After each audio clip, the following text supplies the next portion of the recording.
Says we're live. It's alive. I managed to connect us to Facebook today, but I haven't been able to figure out how to connect to Instagram, and I'm not hearing anything from SFR. Would you like me to email you their 12b6 motion? Pardon? Chitwood. I mean, that's kind of a big case. We're live. You might want to be careful what you're talking about. Right. Maybe I'll talk about it after I file my I guess the question is, can anyone verify whether we're actually on live? Because either on YouTube or We'll check YouTube or Streamline. I mean, the Speak Free Radio. What is it? It's legal reality, is it? Giuseppe is on Speak Free. Legal Realism. We are on?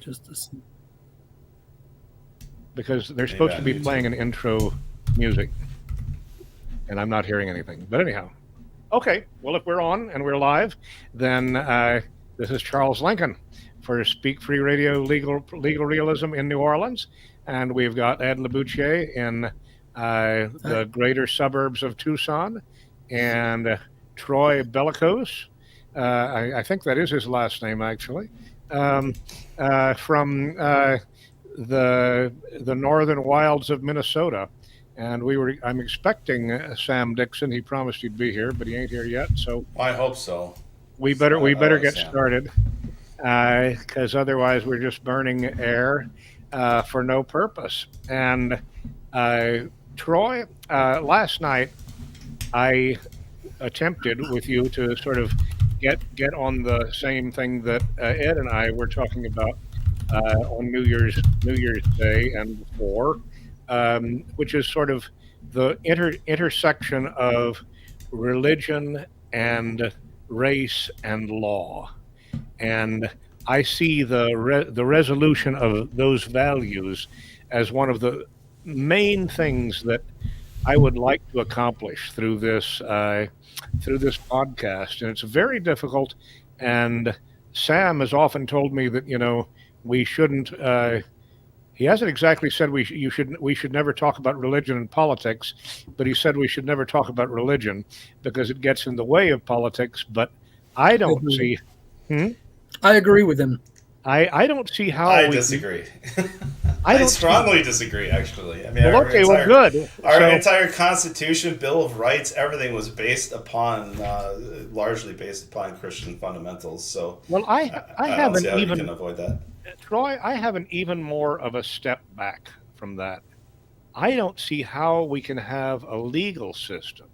I don't see how we can have a legal system that people will actually adhere to without some sort of higher value, without an invocation of higher value. I mean, and historically, the common law, if you look at the early decisions in the common law evolved in England and in America largely with reference to the Bible. And as it got more sophisticated, with reference to ancient Rome. And of course, those aren't necessarily the same religion. And yet the basic format of Anglo-Saxon law, which basically puts more importance on the jury than on judges, is kind of uniquely Germanic, or perhaps even Indo-European. We see the roots of, we see the sort of relics of community justice in ancient Rome, in the Senate, and in Greece with the Areopagus and the Britannian. Well, let's figure out the perspective first. Are we talking contemporary right now, how the law is going to work with all these things that are synergized within our country right now? Or are we talking about in the future rebuilding a new utopian type vision? I mean, what are we talking? We're talking about present and future in light of the past. Well, I think a simple topic covering a mere 3,000 years of history. Yeah, this should. I think we can handle it. We are the superior race, so we can handle 3,000 years of history. Yeah. Well, as far as this country is. Oh, I'm sorry, Ed. Did you have something to say? Yes, he waved his hand. No. I guess the way I look at it is, again, it's pretty clear just from the founding documents that they were based in it was religiously based. They claimed, and like you kind of alluded to, is that we have inherent rights bestowed by our Creator. So, these rights are inalienable, and let's see here, I'll be Biden. You know the thing. But yeah, it's fundamentally based in that. So you need that higher power somewhere, and we can get into squabbles about what kind of religion, but I think for any nation to be healthy or even to exist, you need some sort of religion to make it cohesive. But that's my opinion. Throughout, there's probably states to this day that you're still swearing on Bibles to make oaths when you're entering in court and everywhere else, and swearing into political office, you name it.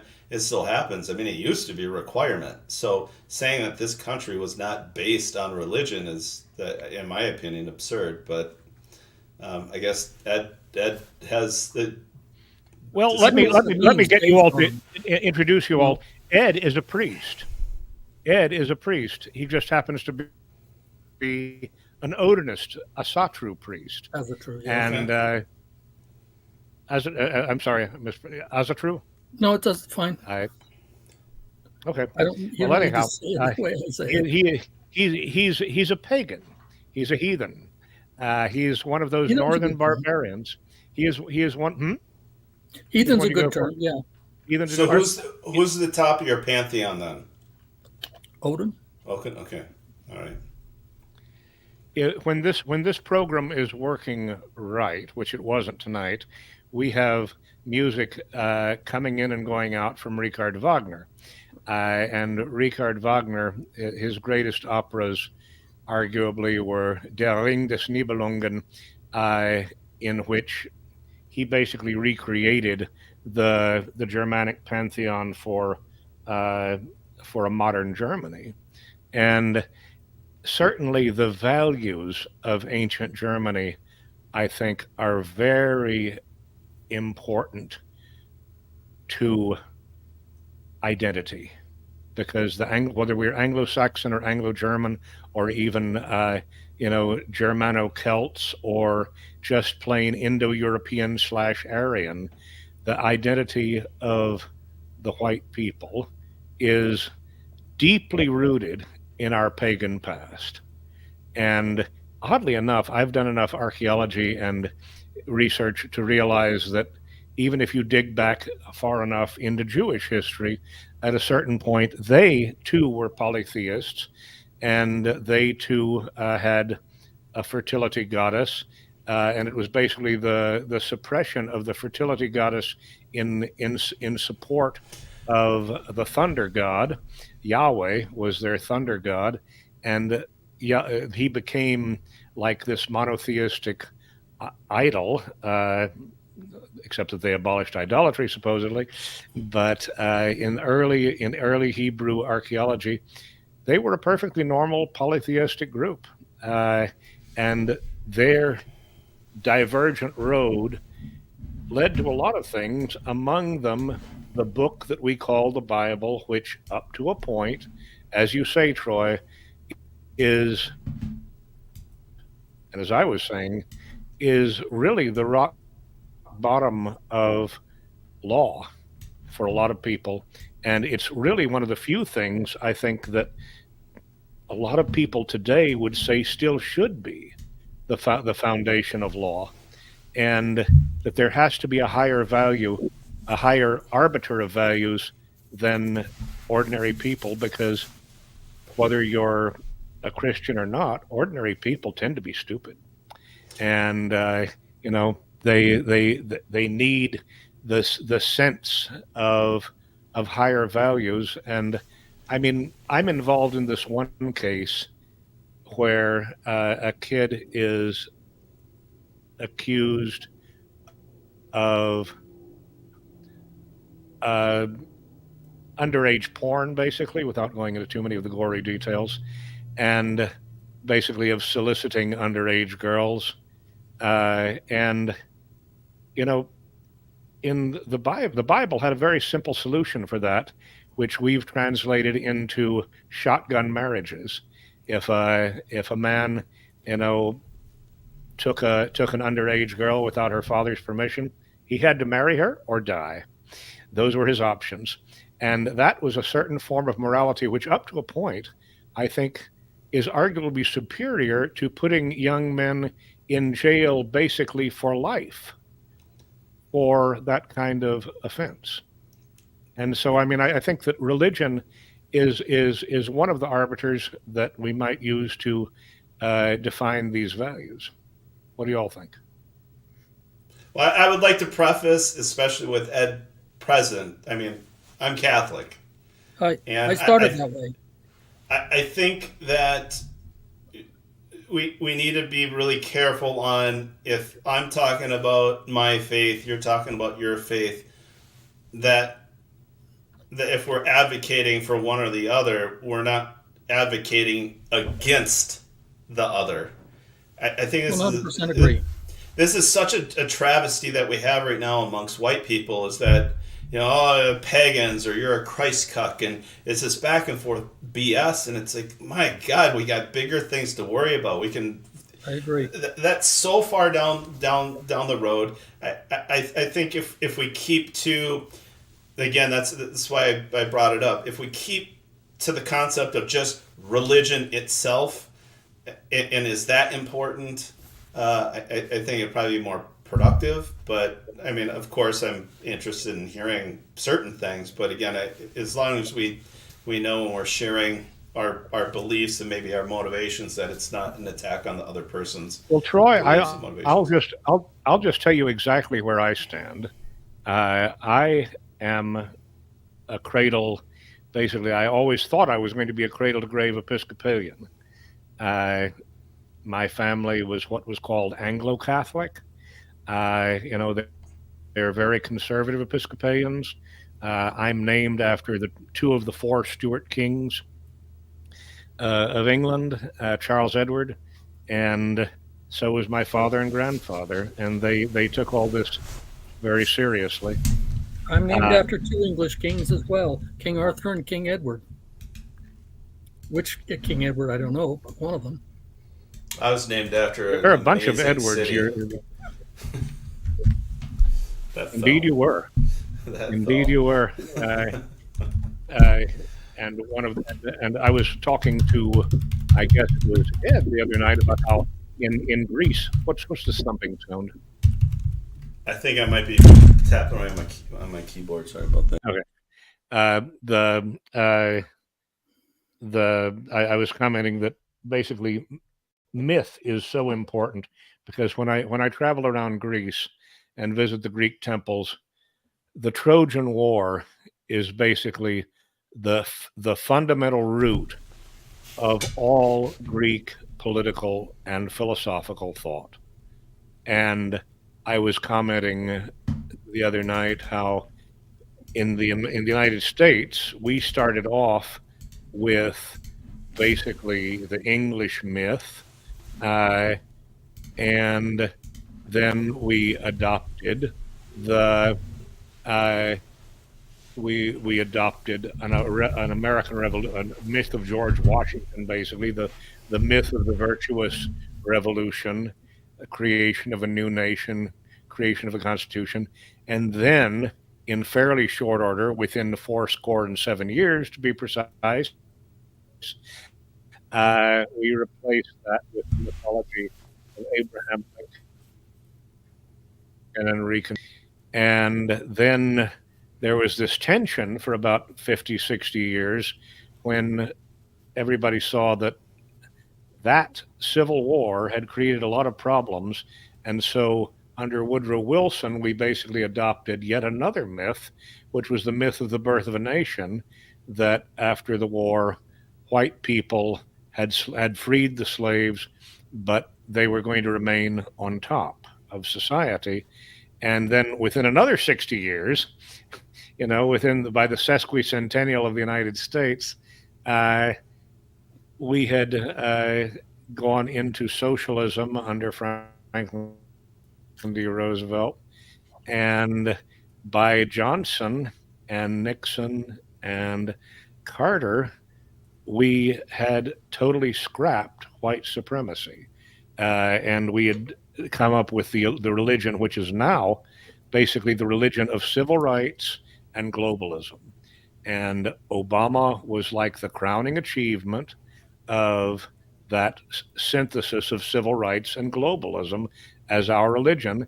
And a lot of white people, I think, when Obama was elected, I, for one, had nightmares for like 2 years, but other people said, this is the final redemption of America. We have elected a black president. We have expunged the sin of racism and slavery.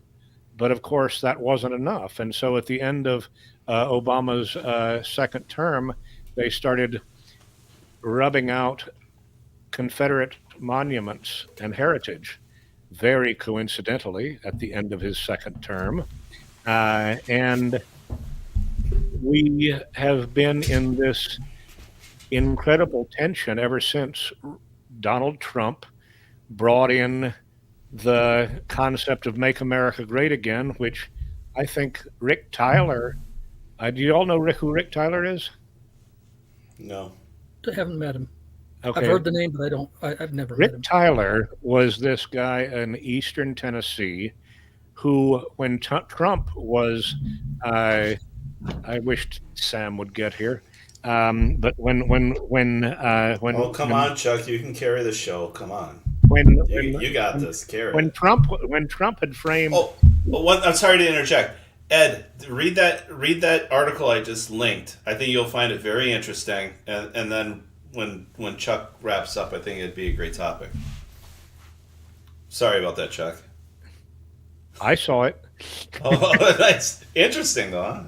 Well, I haven't had a chance to read it, but you can introduce it in a second. But now you made me forget what I was talking about. Oh yes, Rick Tyler.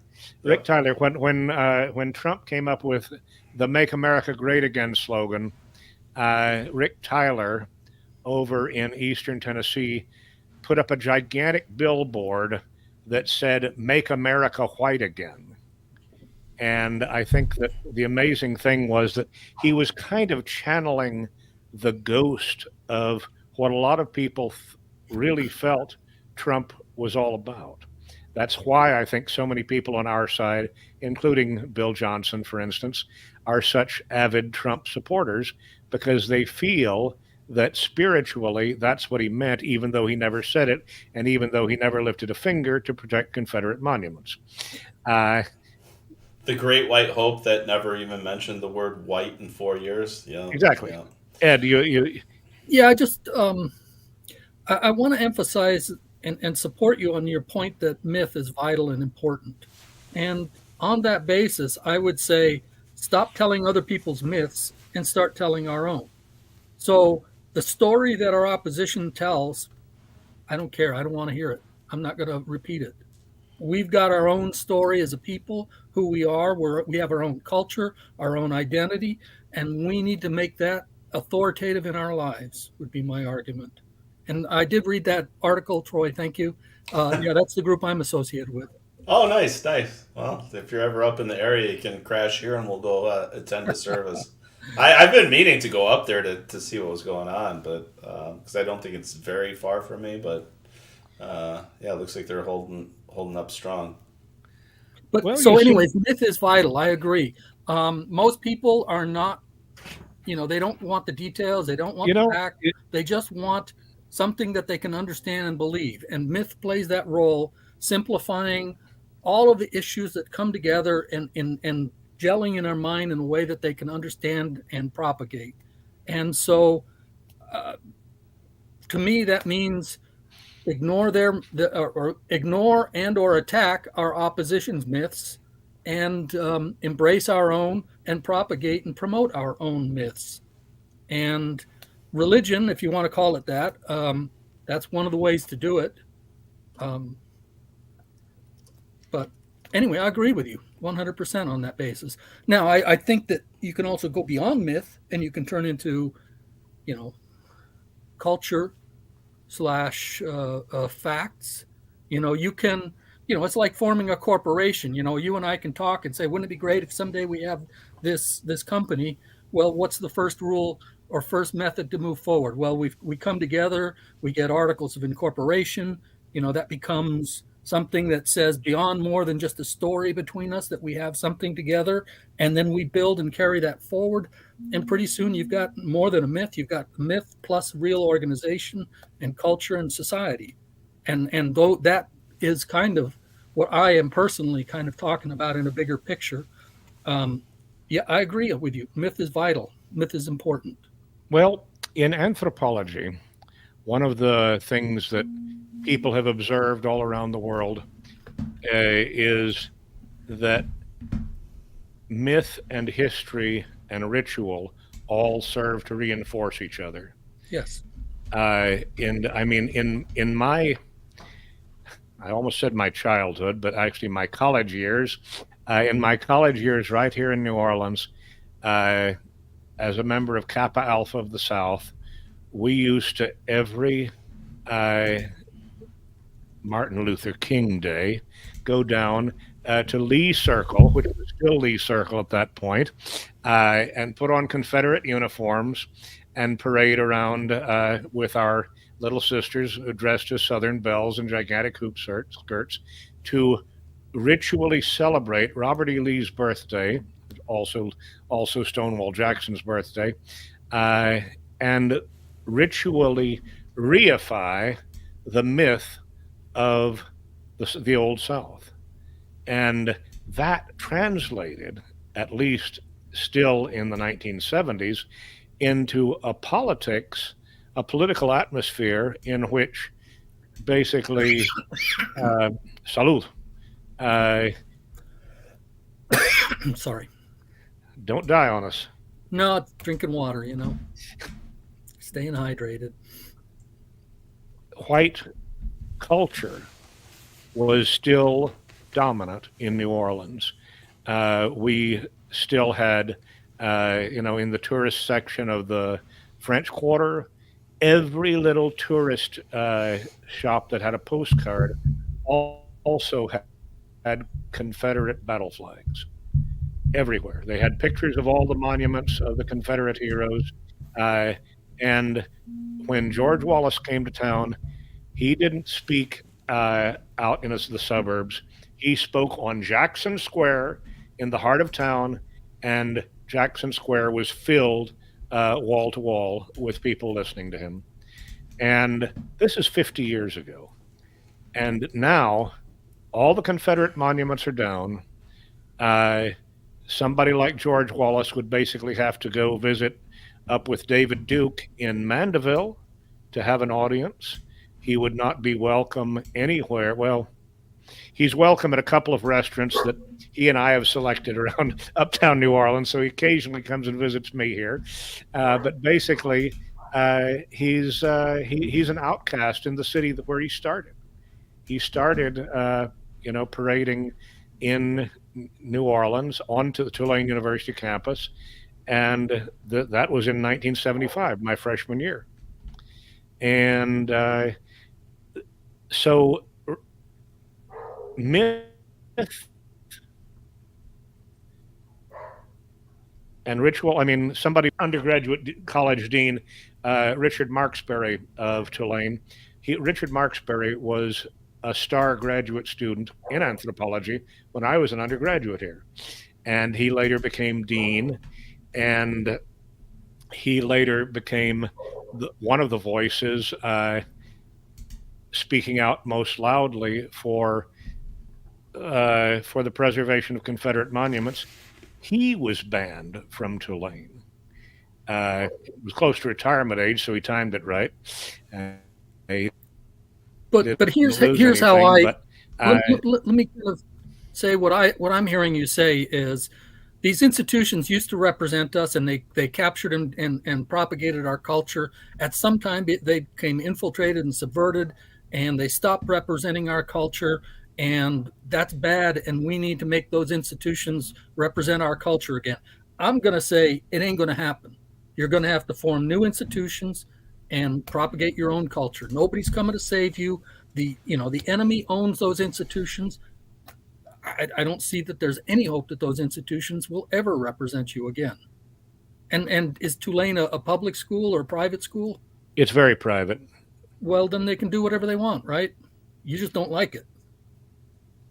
Well, what I'm saying actually is that the way they took over Tulane was by taking over the myth and banning the rituals, and that's really what I'm saying.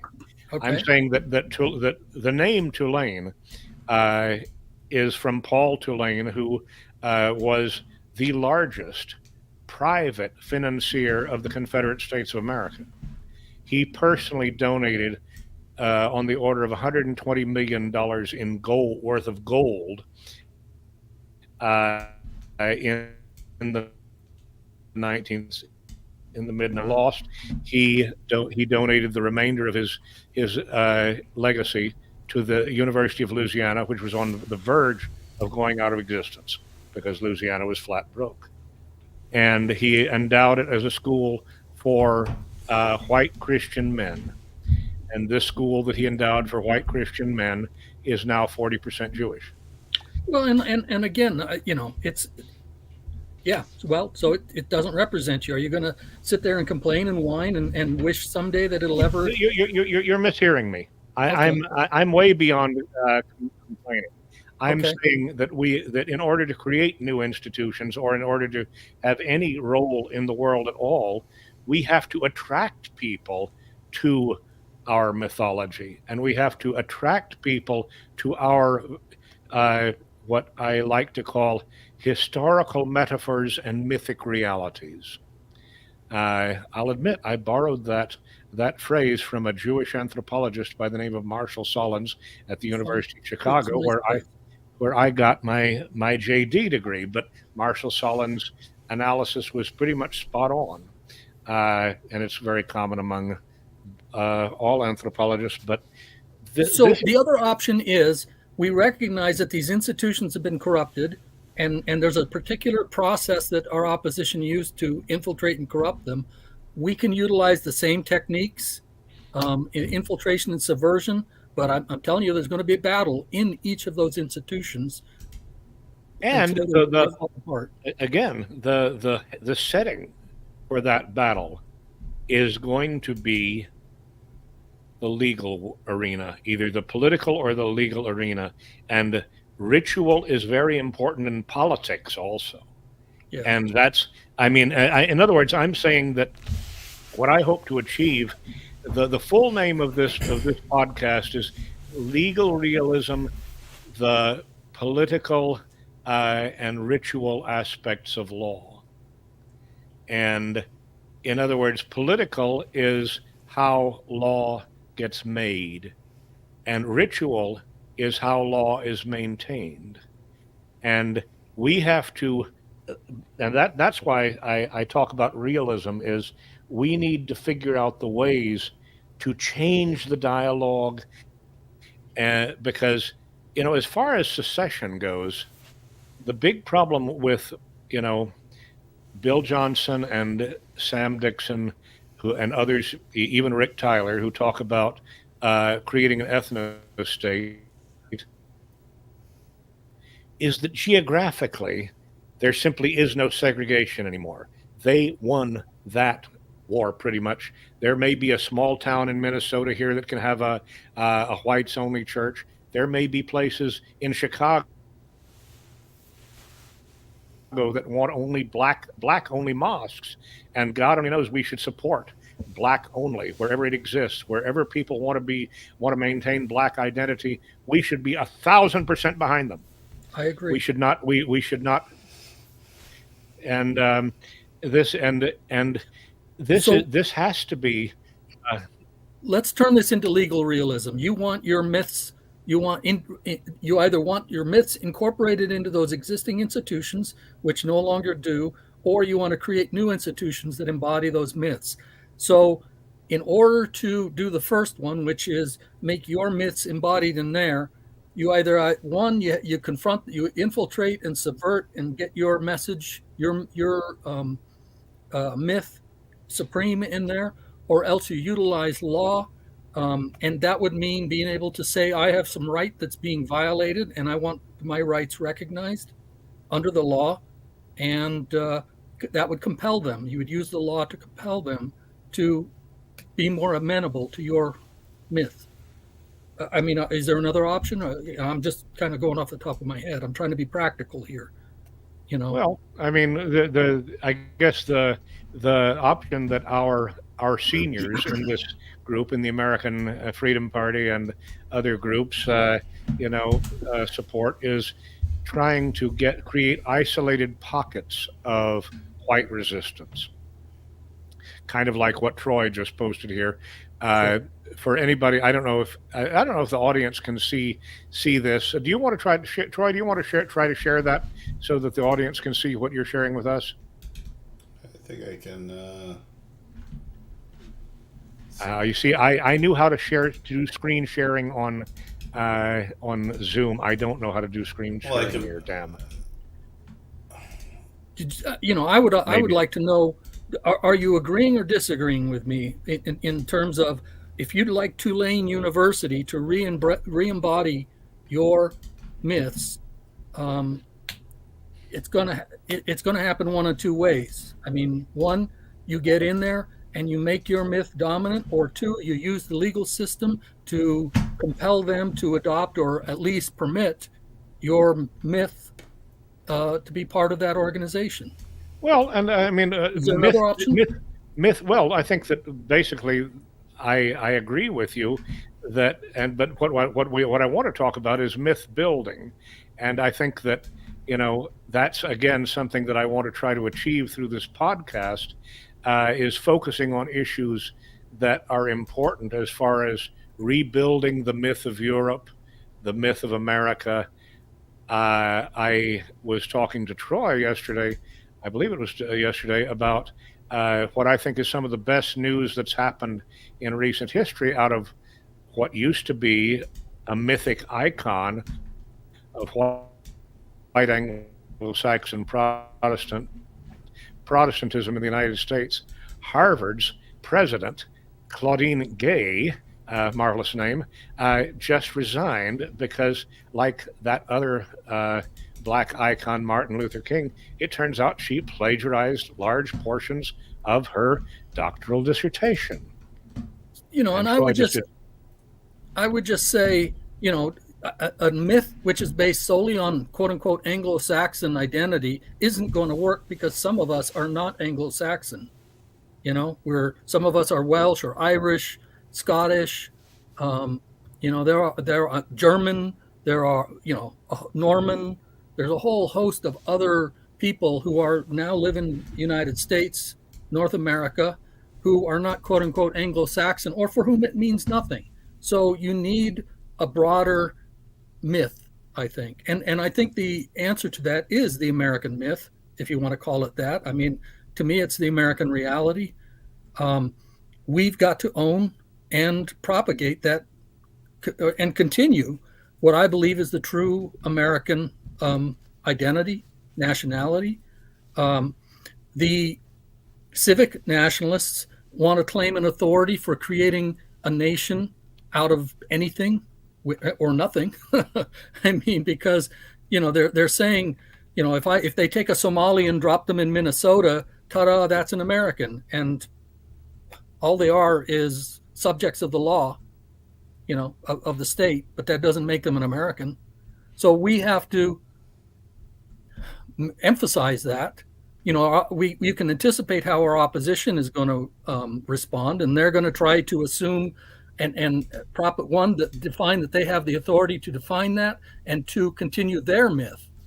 So you need to understand, on the one hand, how to create and propagate your own myths, as well as denigrate and belittle myths of your opposition. Well, I mean, I think that, and part of the way you'd create this dialogue is by focusing on major events. And what I was suggesting was that the resignation of Claudine Gay and the parallels that you can draw between Claudine Gay and Martin Luther King is perhaps one of the more interesting ways of going about it. That we can actually say that, look, this is the reality of how the myth of our opposition has worked out. From Martin Luther King to Claudine Gay, affirmative action who have no qualifications. And one of my favorite examples of that's not the myth. That's a if anything, that's a grievance about what the system has created. It is not the myth. You have to construct that myth, and you have to propagate that myth. And let's get back to, so if after we left our discussion last time, I brought up this idea that I like to promote called positivism and constructivism. And one of the things I found is that too many people on our side just focus on the negative, what they don't like, and never move towards the positive, what they do want. So my first advocacy is to embrace positivism. State what it is you want to bring about and work towards that, and ignore the things you don't like. I'm not saying that bringing up grievances isn't important. It is. But until you've defined who you are and what people are getting behind, merely pointing out that there are problems doesn't motivate people to do anything. And the other one is constructivism, which is build something that other people can carry forth and develop. Those to me are Sam? how I believe we should be working forward. Oh, I'm sorry. Sam? I apologize. I thought this was at 8:30, and my family are visiting me, and we rarely see each other. We haven't been together for 7 years. 7 years. I'm late joining you. Yes. Oh well, we're glad to see you, and family comes first always. That's not entirely first. Well, if they're still there, I mean, you should still be with them. I mean, there's going to be more shows in the future. But it's nice to see you, Troy. Nice to see you. Yeah, I put a hat on when you showed up because I know that my head was distracting to you before. Yes, you're a big head. You're so much of your head is above your eyebrows. I'm very ashamed of my own forehead. It's too low. It's not straight like yours or Bill's. Anyway, so I'm very, I have bad teeth. Also, I always notice people's teeth and covet their teeth. So.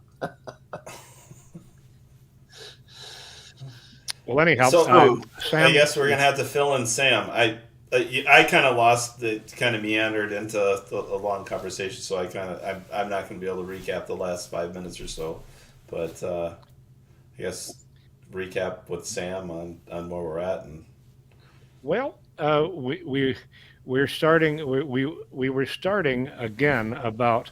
I mean, the place I really wanted to start was reconstructing white identity, and I mean, when I announced this thing, I talked about your old idea, which I am absolutely obsessed with and fascinated by, of tracing white identity to people who were Nicene Creed believing Christians in 1492. Right, I think that would work. The reason is that neither race nor culture alone is enough. Most people in America believe that culture is everything, and race is actually despised if you're a white person. And then we have white people who are on our side who believe that race is everything, and it's all a matter of DNA. And that's not true. To build a community, you have to have DNA shared, but you also have to share other things, such as a culture, a religion, a history. And we're fortunate that if you had a test based upon your ancestors having been Nicene Christians as of 1492, it creates an almost perfect overlap of the people that we would want in racially. It brings in the the Latins, the Celts, the Nordics, the Teutonic people, the Slavics. And really, these people are easily one people. They think of it properly, the way it was done before the Reformation, when things really got split up. And that is, as I've said before, a Russian teenager in a high school in Vladivostok who looks at a picture of the Parthenon, I suspect has the same feeling of identity that a white teenager in Alabama or Ohio or Wyoming has in America when he looks at a picture of the Parthenon. You understand that this somehow is us, because we share a culture that consists of the paganism of antiquity filtered through a sieve of Christianity, and so it works for us that we can have a common people. With still respecting the individuality of people. You don't have to make Estonians learn to speak Russian, or make all of the Irish speak English to whatever extent. I don't know that any of them still speak Gaelic. But we can also recognize that we're part of a larger family, and that we can no longer afford the family feuds that we have historically engaged in. It's very difficult for the Irish to cease hating the English and Scots, and did not come easily to me to shelve the animosity toward the Irish that I heard in my family growing up. But I think I can say that I recognize them as part of our people, and I think someday they will come to recognize us as part of their people. So that's my story, and I'm sticking to it. Well, so are you saying that as we progress, that white people need to redefine what they consider a nation as? Yes, my nation, my race is my nation. Right. What I mean, a race isn't just. I mean, that's part of a nation. Yeah. I mean, so are we expanding what, say, a person would consider a nation 150 years ago in America, as opposed to what they would consider a nation nowadays? I've always found it perplexing that we have so many different labels that we use on the daily, that when you actually ask someone to define it, they never can. And say, for example, you have, well, for lack of a better term, boomercons that will always talk about nation and country pretty much synonymously. They also say that Americans are a nation, and then whenever I ask them, well, what is an American, I can never get an answer.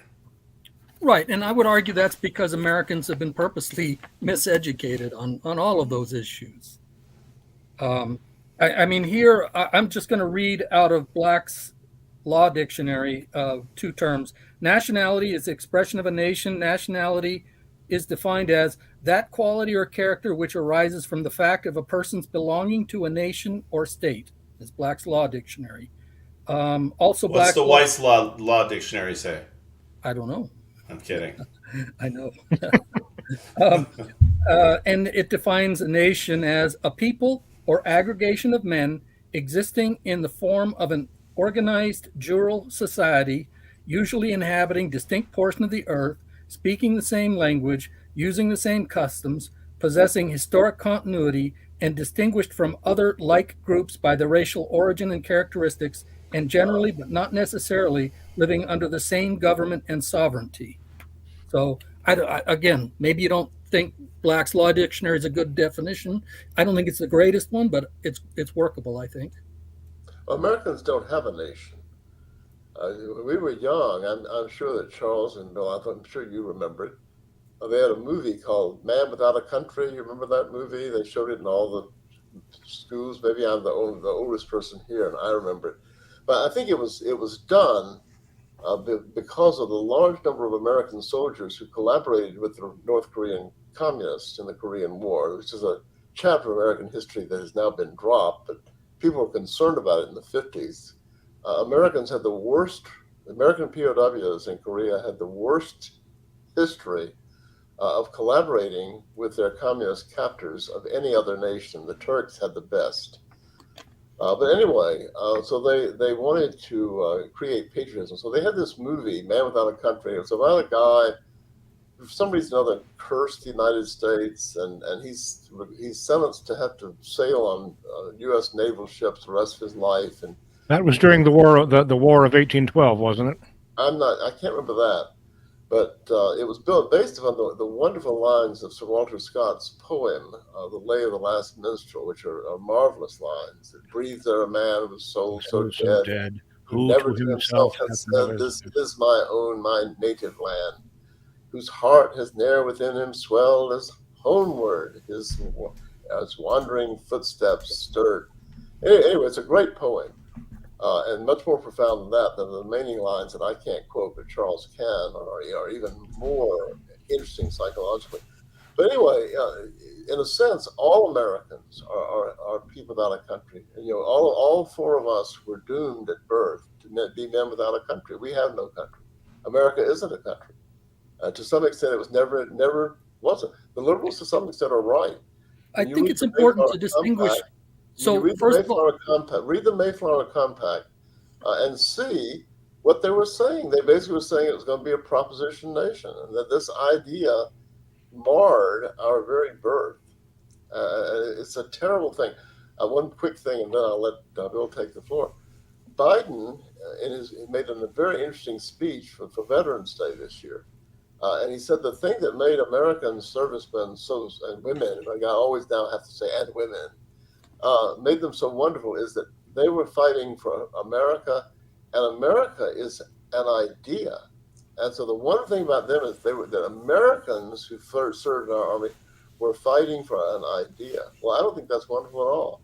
I think the Leonidas at Thermopylae and the 200 Spartans, they weren't fighting for an idea. They were fighting for them, for their people, for their children and wives back home, for their ancestors, for their parents.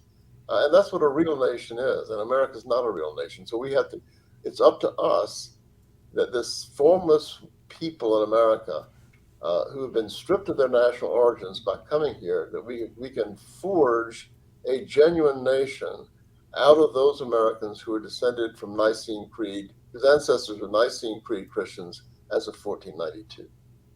Well, I think it was 300, wasn't it? Not 200. So we don't want to disgrace the. I don't know. My mind is full of errors. I'm willing to be corrected at all times. So, like I said, the Americans have been miseducated, and the reason for that is because if you from Rudyard Kipling's The White Man's Burden, around that time the United States became an empire, and empires don't want people preferring their own, living based on their culture. The empire wants to assume total authority, and so it's confusing terms like country, nation, state, all of these things, and we just have to help people understand that a nation, what Washington defines as the nation, is not the nation.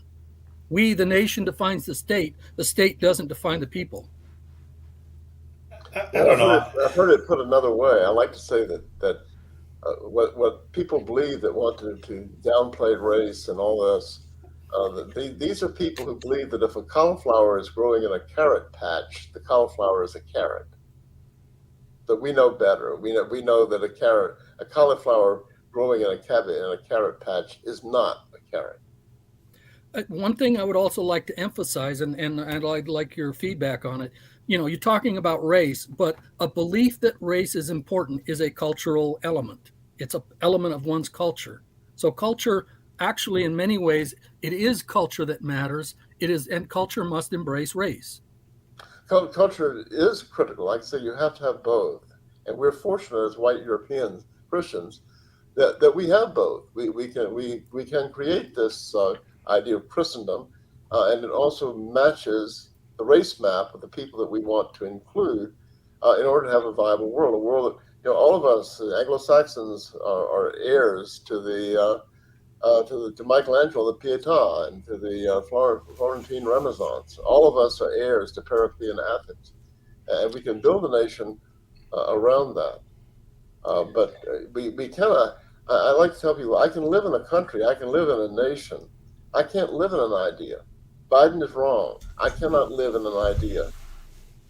And to me, the physical flesh, who I am, the color of my skin, who my ancestors were, who my family is, who my relatives are, who my buddies were when I was a kid.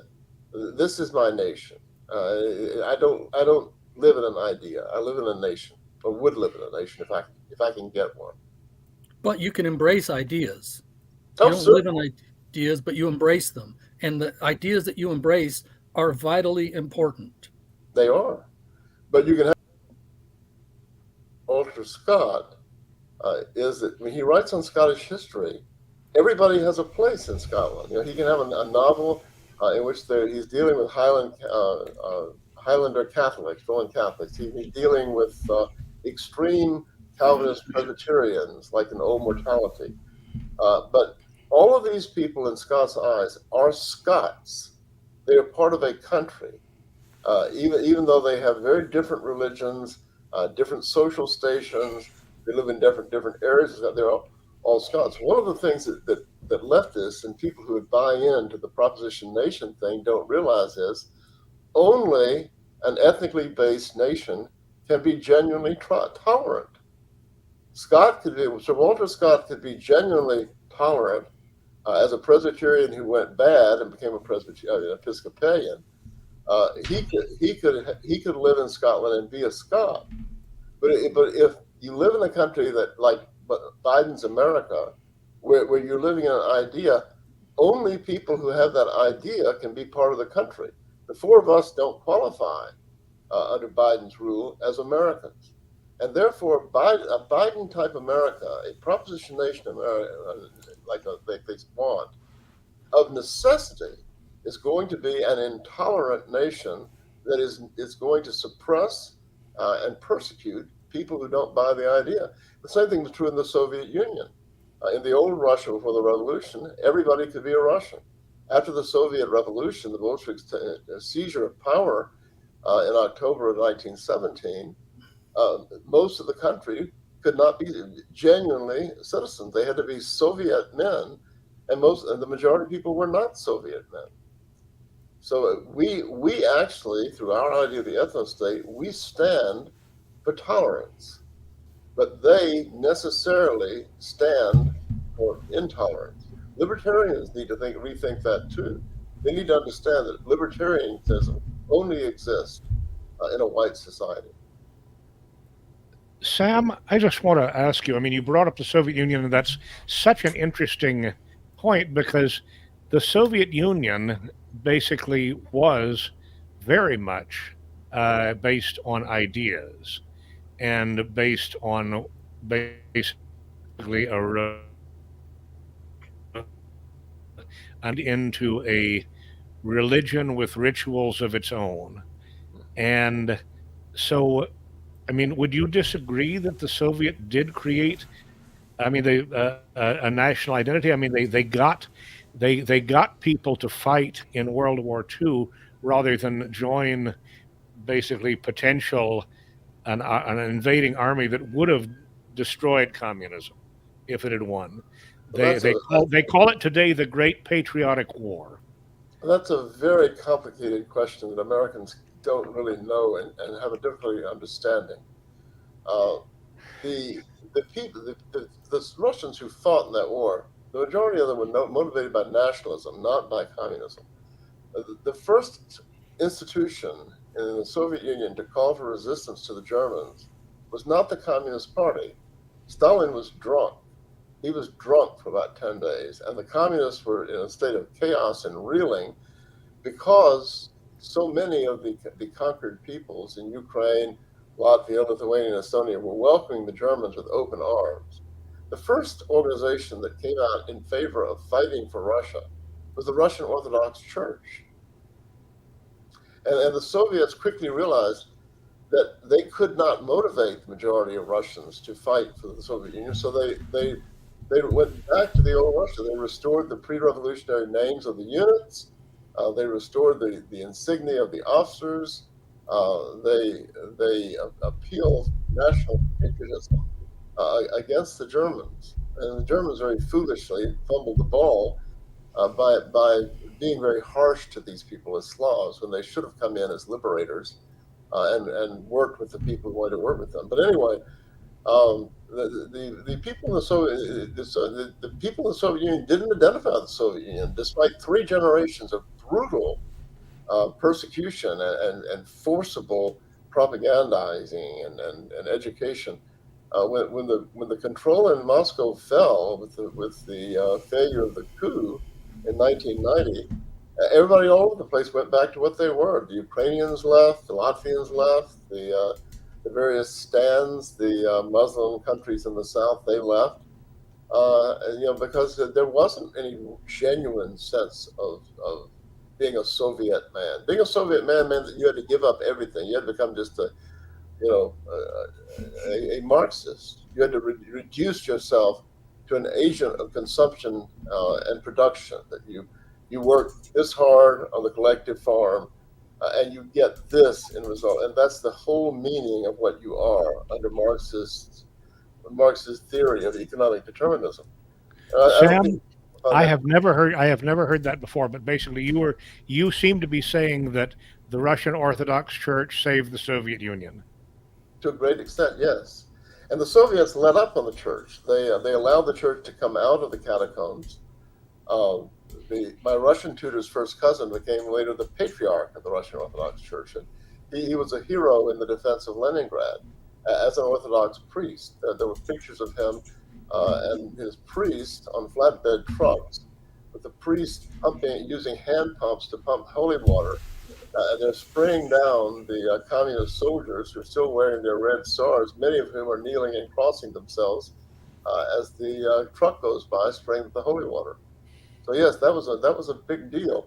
Now, when the war was over, Stalin and the communists broke the agreement and resumed persecution of the Russian Orthodox Church.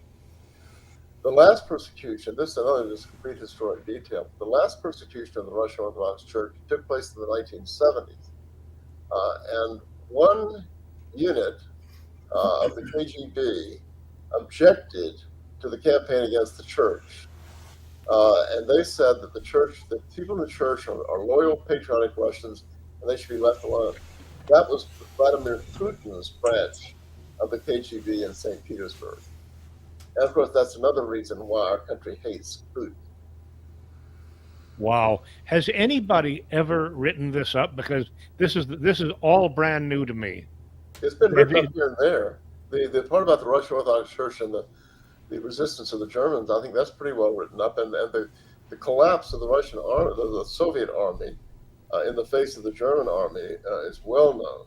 The Vlasov army that was created out of the deserters, overwhelmingly, these soldiers were just throwing down their weapons. They were so glad to be rid of communism. That everybody was sick of communism. I knew a Jew who was a friend of my Russian tutors, and he told me one time, he said that people in the Soviet Union so hated communism that even the Jews had come to hate communism. And he said if the Nazis had been wise and toned down the anti-Semitism, he claimed that even the Jews would have welcomed them. I don't think he was right, but it was an interesting idea of just how. Well, I mean, the Jews aside, it sounds like the Germans should have recognized that they had a potential ally in the church, and yet I've just never heard of this. I mean, if you've got any sources on it, I'd love to read up on it, because I can't give you a source, but I know it, but it is definitely true and it's well known. I mean, history lessons aside, let's go back to what you were saying about the Scots, for example. And I think the important thing is the Scots had an identity which was important to them, and identity is formed from culture. So they had certain common cultural elements despite their religious differences, despite their regional differences, and that culture and that identity is what brought them together as a people. Well, it's certainly something they shared. I mean, they also fought each other very, very bluntly, and they certainly wasn't a love-in. Historically, the interesting thing is that that Scotland is split in half between Highlands and Lowlands, and the Highlands, as you mentioned, I think a few minutes ago, the Highlands remained Catholic and Jacobite, loyal to the Stuart monarchy throughout the 60 years, 60 or 70 years after the Stuart monarchy was overthrown. They had repeated like 3 major uprisings after the deposition of James II, and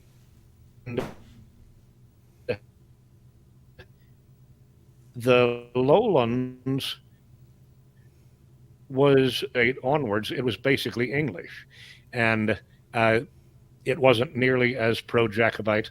And basically, there was a greater difference between Inverness and Edinburgh in 1745, for instance, the date of the last incursion by the very serious incursion by the Stuarts, the Bonnie Prince Charlie's Rising. That there was more difference between the culture of Inverness and Edinburgh than Edinburgh and York, and Edinburgh and York would then be extremely different from London. So are we contradicting ourselves now? I mean, the statement was the Scots had something together, and now you're saying they don't. And I'm saying they do, and that thing they have together is a culture which identifies Scottishness and that makes it a central and important part to them. At some point, yes, there are wars of power. People fight against each other. But, I mean, today the Scots recognize, despite these wars, that they're still Scots. Well, but the Scottish National Party is the group that is pushing hardest for mass immigration of non-whites into Scotland. Well, they're not really a nationalist party, are they? Can we go back to like what is a nation? Because I mean, you had a bunch of, say, Germanic clans, Scottish clans, and whatnot. I mean, the clan itself, I guess, could arguably be a nation, but I don't think that after they conglomerated and became Scots, that wasn't a nation in its own right. So going back to the idea of the founding of America, where you had Europeans then move over to this land and adopt their own independent culture, which shared, of course, a lot with the old country, but didn't they establish themselves a nation? And going forward from there, I find it interesting what happened during the War of Separation? I don't like calling it a civil war because it wasn't a civil war. You had two independent. You had two independent nations. I mean, you had states that seceded, so they weren't part of the United States anymore. So calling it a civil war is, to me, a misnomer. And I thought you were talking about the Revolution. The Revolution was a civil war. Oh yeah. I mean, yeah, arguably, sure, but I mean, we declared independence. So, I mean, were we independent by declaring that, or how is that working? I mean, were brothers killing brothers? Absolutely, but that happened during the so-called Civil War, which, again, I don't think it was a civil war because there were independent countries at that point. Well, Troy, this kind of goes back to the question of myth and ritual, because do you know what the Library of Congress, if you want to do research in the Library of Congress on that war that took place 1861 to 65, you know what you have to look under? What's that? It's called the War of Rebellion. Okay, well, there you go. I mean, there's a number of different nomenclatures for that period of time. Well, but in other words, that nomenclature relates to a basic the ritual and the religion of basically Lincoln and Reconstruction. And in my opinion, that was kind of the end of what the nation of the United States was. Now all of a sudden, that nation became kind of its own monster in its own right, and was essentially an empire at that point. So they reconquered, and then they, of course, kept spreading out either subversively or overtly, and we became an empire. So and that even transitioned into what I would call nothing more than an economic zone is what we are now. So are you familiar with the King Philip's War? King Philip's War was before the United States became the United States. The British colonies, I think it was New Hampshire, Rhode Island, and Jamestown. No, Massachusetts. Massachusetts. King Philip had nothing to do with Virginia. No Jamestown. Anyway, so all three of those actually had strong, different Christian backgrounds, and they were actually very hostile to each other. And I might be mixing up which town is hostile to which other, but the point was that at that time, each of those different colonies wanted to bring Christianity, their particular version of Christianity, to the Indians. So they each had their own, what they called praying Indians, Indians that had converted over to Christianity, and everything was all happy. But what happened was King Philip had formed an alliance with one or more of the colonies, and at a certain point he realized that being friends with these colonies wasn't going to work out, that that because of the numbers of the British or the English at that point, they were just going to continually lose land. So he went to war against the three colonies, and because of that, so the point is, the colonies didn't care about Indians, didn't care about race, because they all wanted to convert them to Christianity. But because of King Philip attacked these colonies, they suddenly realized, oh wait, we're English and they're not. And even the praying Indians were often pushed out. And so the colonies developed a solely English identity, which was no longer just a Christian identity. And Christianity, in many ways, became seconded to the larger English identity. And it had to be that way because the Indians were so hostile. So they had to develop a new identity, a new understanding of who they are. In other words, culture, which said basically being English is what's important of who we are. Okay, and it was that way until the Revolution. Right. One of the supreme tragedies of American history is that very quickly, in order to try to bring France into the war, the English in America, that is, we call ourselves the Americans, but the English in America allied themselves with the historic enemy of their mother country, France. Yes. And in order to get France to come in on their side against their fellow Englishmen, they downplayed their Englishness. And they signed that Declaration of Independence, which is a terrible document, which gave birth to this whole idea that America is something new, and that we were born in defiance of the tyranny of England and Great Britain. You hear this every July 4th. Great Britain was the freest country on earth in 1776, and so were its colonies.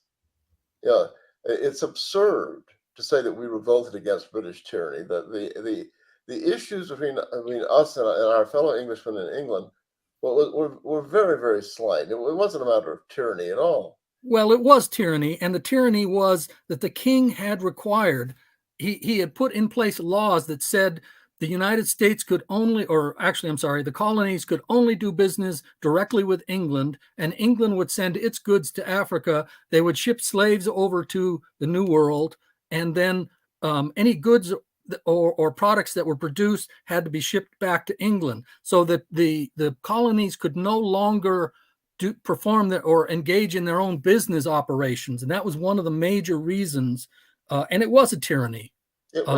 Well, I beg to differ. I don't think it was tyranny. You still had a right to trial by jury. You still had all the rights of historic rights of Anglo-Saxons. The one thing that was the problem was that the Anglo-Saxon tradition that you couldn't have taxation without representation, and the colonies were not represented in Parliament. Benjamin Franklin in the 1760s, when he was the agent for the colonies in London, tried to effectuate a deal by which the colonies would send representatives to Parliament. Now that wasn't workable. Now, any realistic person understands that the United States with 20 or 30 times the territory of Great Britain, and soon many, many times the population, could not be governed from London. Well, it had to be an independent country, as Canada today is an independent country. The problem is that we birthed ourselves in this destructive, soul-killing fiction that we were fighting tyranny, and that we were fighting against the heritage we had as British people. Well, they were fighting against the king. They were fighting against the king and his tyranny. That's what the Boston Tea Party was about, for example, right? Why were they throwing tea into the harbor? Because the king was taxing it or telling them how they had to do business with that. But that could have been worked out. It was worked out in Canada, where the Canadians taxed themselves. It wasn't tyranny. You want to know what tyranny is? And I don't say this as a professional Southerner. I'm not a supporter of regional. I'm friends with Southern nationalists. Many of my closest friends, and I've spoken at their meetings. But I want an ethnic separation, not a geographic. I mean, here's here's an example of the tyranny. And if you look in the Bill of Rights, it talks about them quartering troops in people's houses without their permission. People were very opposed to that kind of thing. When you were in high school, did your teachers ask you to do a compare and contrast? Do you remember writing compare and contrast essays? No, it was later. It probably is never done anymore, because the schools are even less interested in critical thinking today than they were when I was a child. Yes. But let's do it. You know what a compare and contrast would be. We'll just do a compare and contrast. On the 4th of July, we're told about the tyranny of King George. What an awful, terrible man he was, when in fact he was a very kind and good man. And we're told about how the tyranny of the English, when we ourselves got all of our ideas of how we organized our government from England. Have you read the Declaration of Independence? Bill, let me finish. A few months before that, in February, we're told about how great and what a great and loving man and friend of the people Abraham Lincoln was. Well, did King George burn any American cities down? No, he didn't burn a single American town down. Did he arrest members of Parliament who opposed his policies? No, he did not. They sat in Parliament all during the American War, and they were sitting there when the peace came in. Have you read the Declaration of Independence? What happened to Have you read the Declaration of Independence? There's a whole section there of the tyranny that they faced and that they were rebelling against, right? In the Declaration of Independence, it said, I mean, May I point out that what we're doing right now is we are proving the point that myth is the motivating force in politics.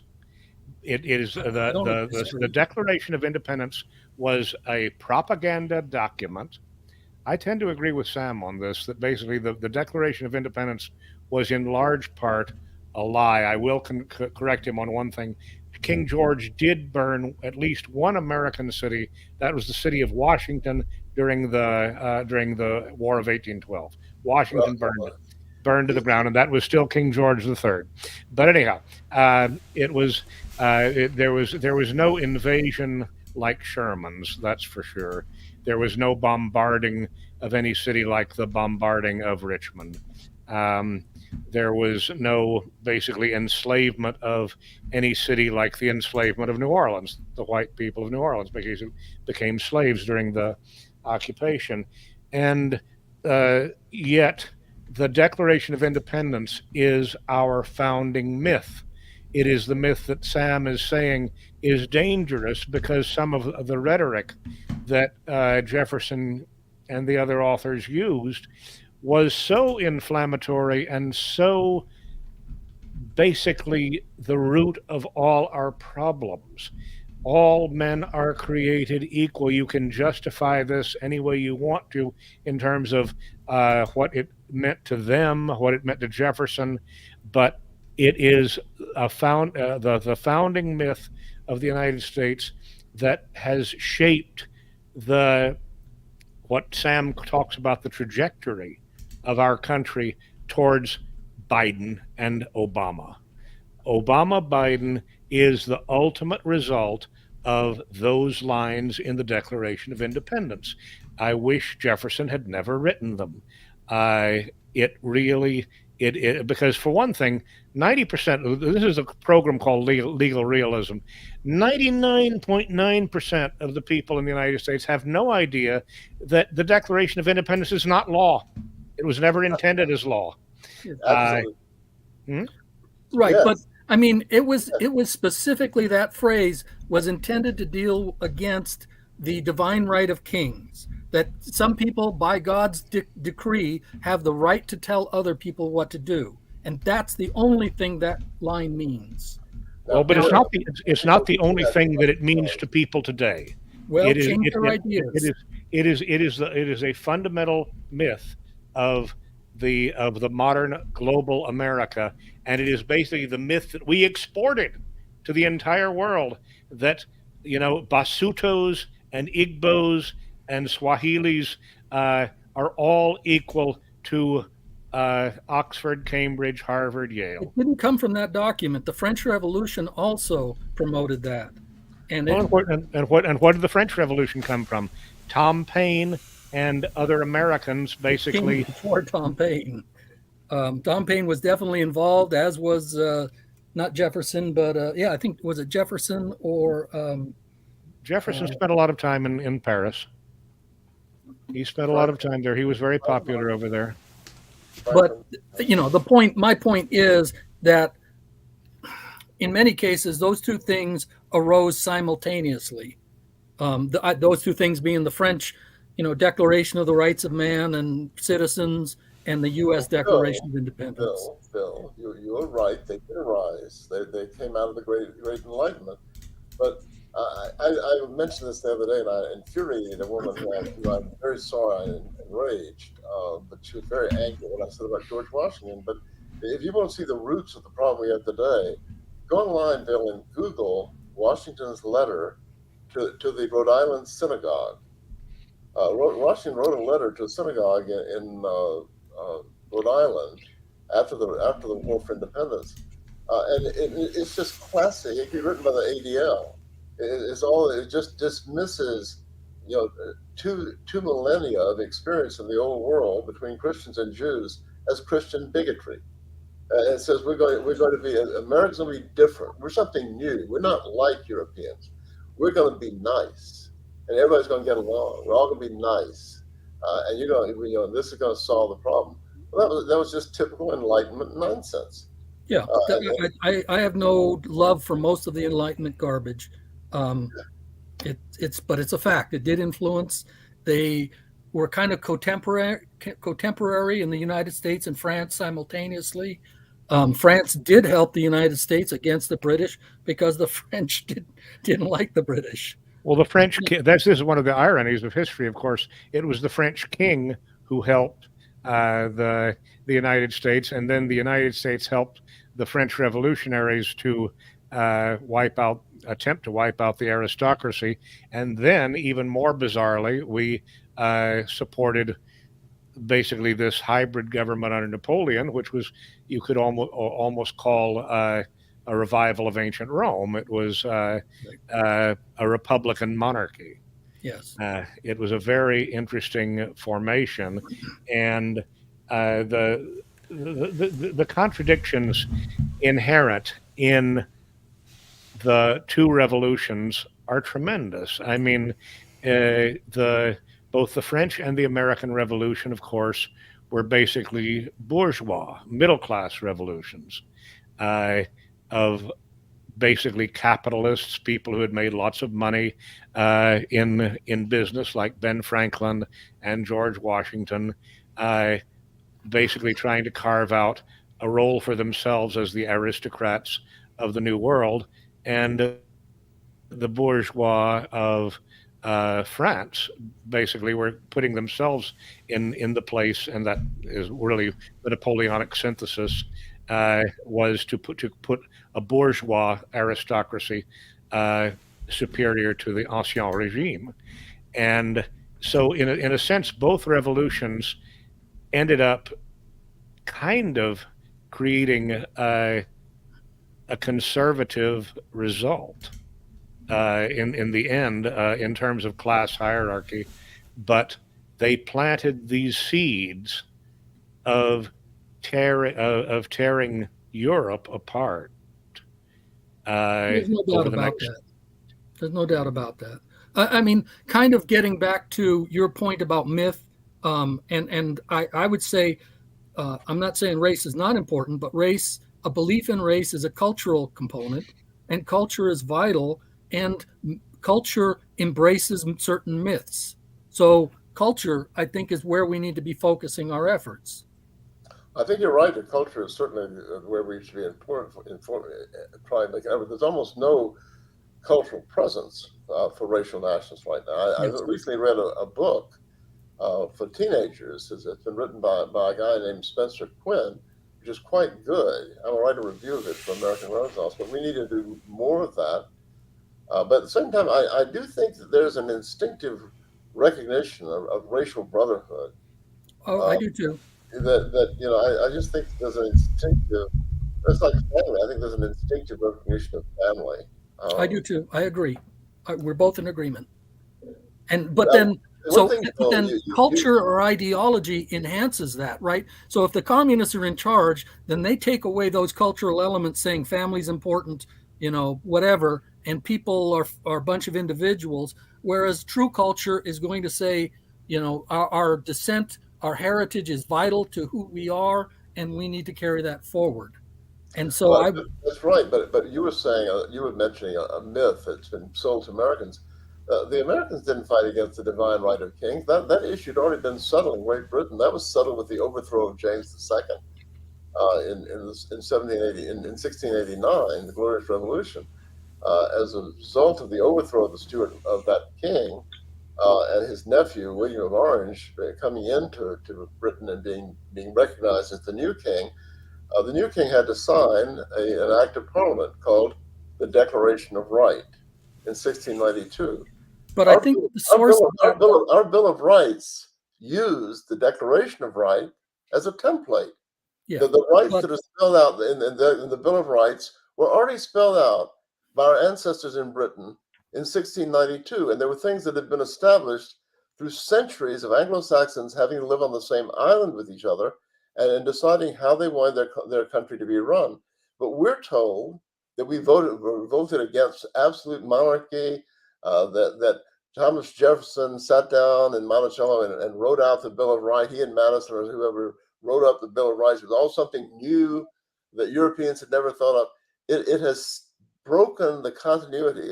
The difference between the way we ought to separate from Britain and the way we did, it's like the difference between a boy leaving his parents' house to get married and start a new family, or running away to become a violent skinhead. And we ran away and became the skinhead.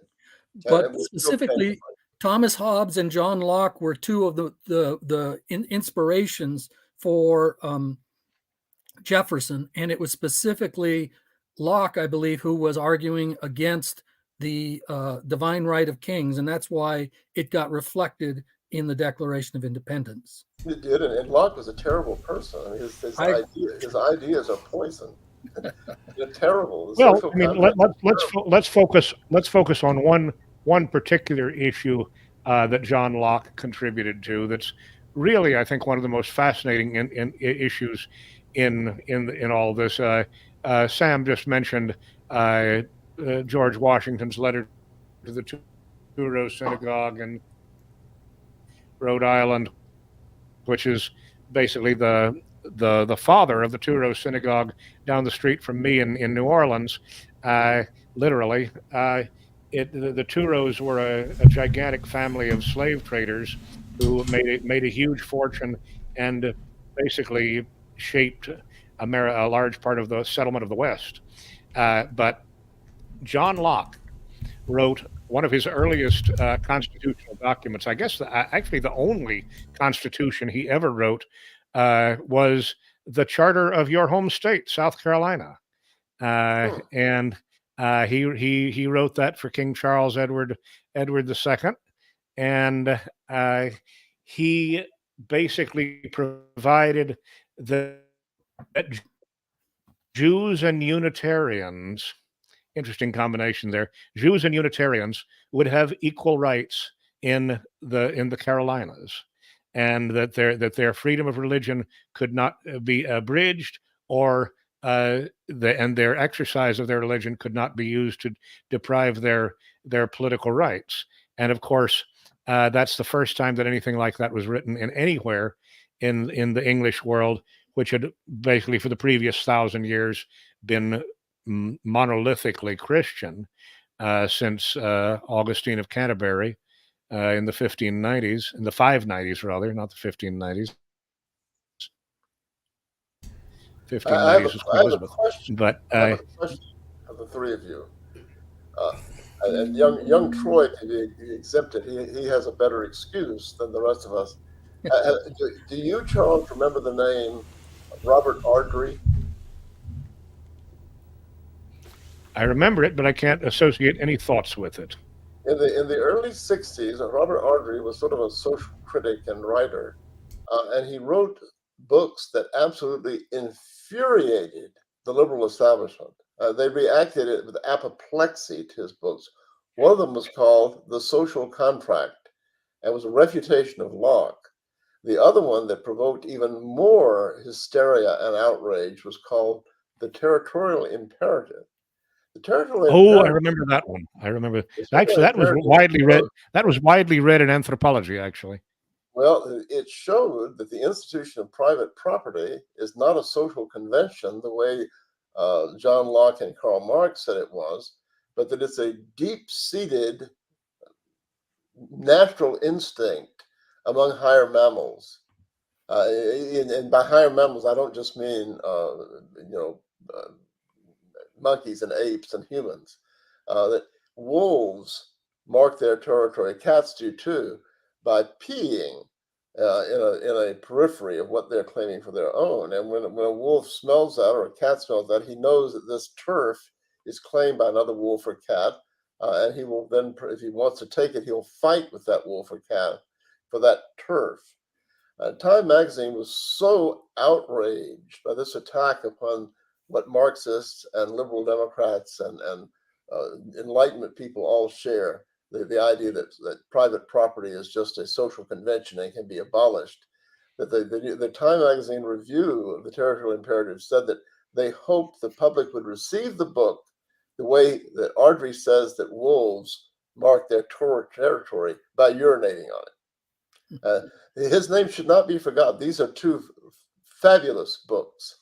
And he shows just how horrible the thinking of Locke was, and how detrimental it has been to Western civilization.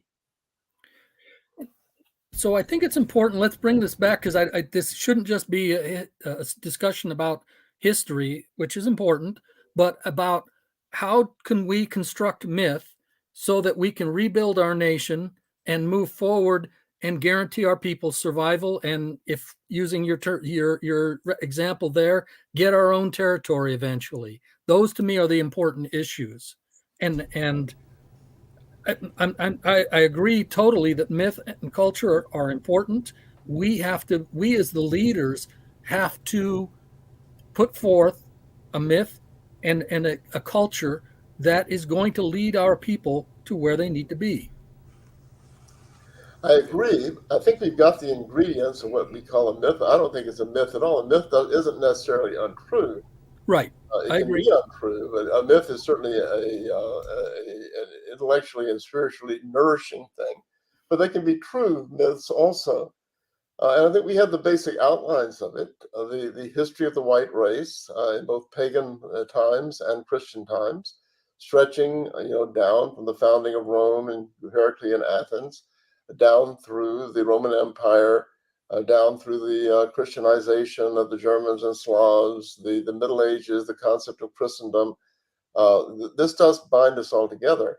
And I agree. The other part of the myth, which you and I know will agree, because I've heard you say it, is the tremendous contribution that white people have made to all of humanity, for which we get no credit at all. Absolutely. Without white people, virtually everything that makes life pleasurable or even endurable would not be here. You think about when you fix your teeth in the morning. What are you looking at? You get implants, cavities that have been filled, dental floss, water picks, toothbrushes, toothpaste. All of that's white. It's all white. Agreed. And you go through your day, everything that we have, the computers that we're talking to each other, the internet, central heating, air conditioning, all of this has been brought by white people. But we don't get no gratitude for that. We get nothing but hatred for it. Agreed.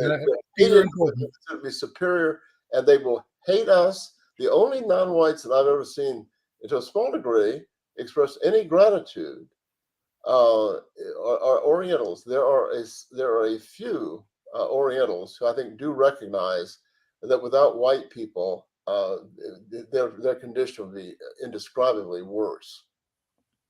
I mean, it's true. And our opposition in other countries and other nations recognize that. Japan realized that their culture wasn't going to survive contact with the Western culture, and they basically become more Westernized than many Westerners are today. The Chinese also have adopted our culture. I was doing a Google Street View in Crete, and all the signs are in English. I mean, so yes, our culture has been very influential. It's powerful, and everybody knows it, and they want to embrace what's useful to them from our culture. But they hate us. Yes. And what you're asking is something I can't answer. That is, how do we communicate the myth that we want to create, the nurturing and truthful myth about the tremendous legacy that we have as the heirs to Christendom and Rome and the white people that stretch from Vladivostok all the way around the globe? That's a practical matter that I don't know how to do. How one does that, I don't know. I'm not qualified. And I would answer the internet has leveled the playing field to some degree, and for that reason, you hear the establishment of white haters calling for control of the internet and the suppression, yes, deplatforming of people, and so on. So in the past, it was literature was how we embodied and communicated these ideas. Written literature, printed literature. Then television came along. Unfortunately, I think our opposition grabbed television and utilized it more for their benefit than ours. And that's why we're where we are today. The internet has come along.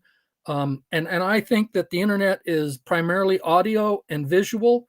And we have to utilize the internet, produce audio visual works, artifacts that other people can view and share and come to love their own culture.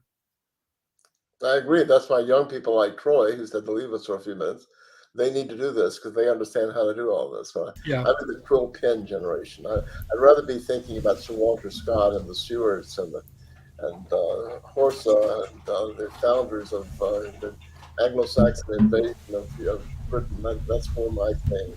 Sure. They will find a way. That's why we're doing this discussion today, because this is a medium that can be available to the youth and can help them come to understand and love their own culture, to come to hold an identity based in their European origins, to embrace the culture and see that as vital and important, worth propagating and promoting their own blood. So this is why we're doing this discussion. We are doing the right thing, I think, in doing this discussion.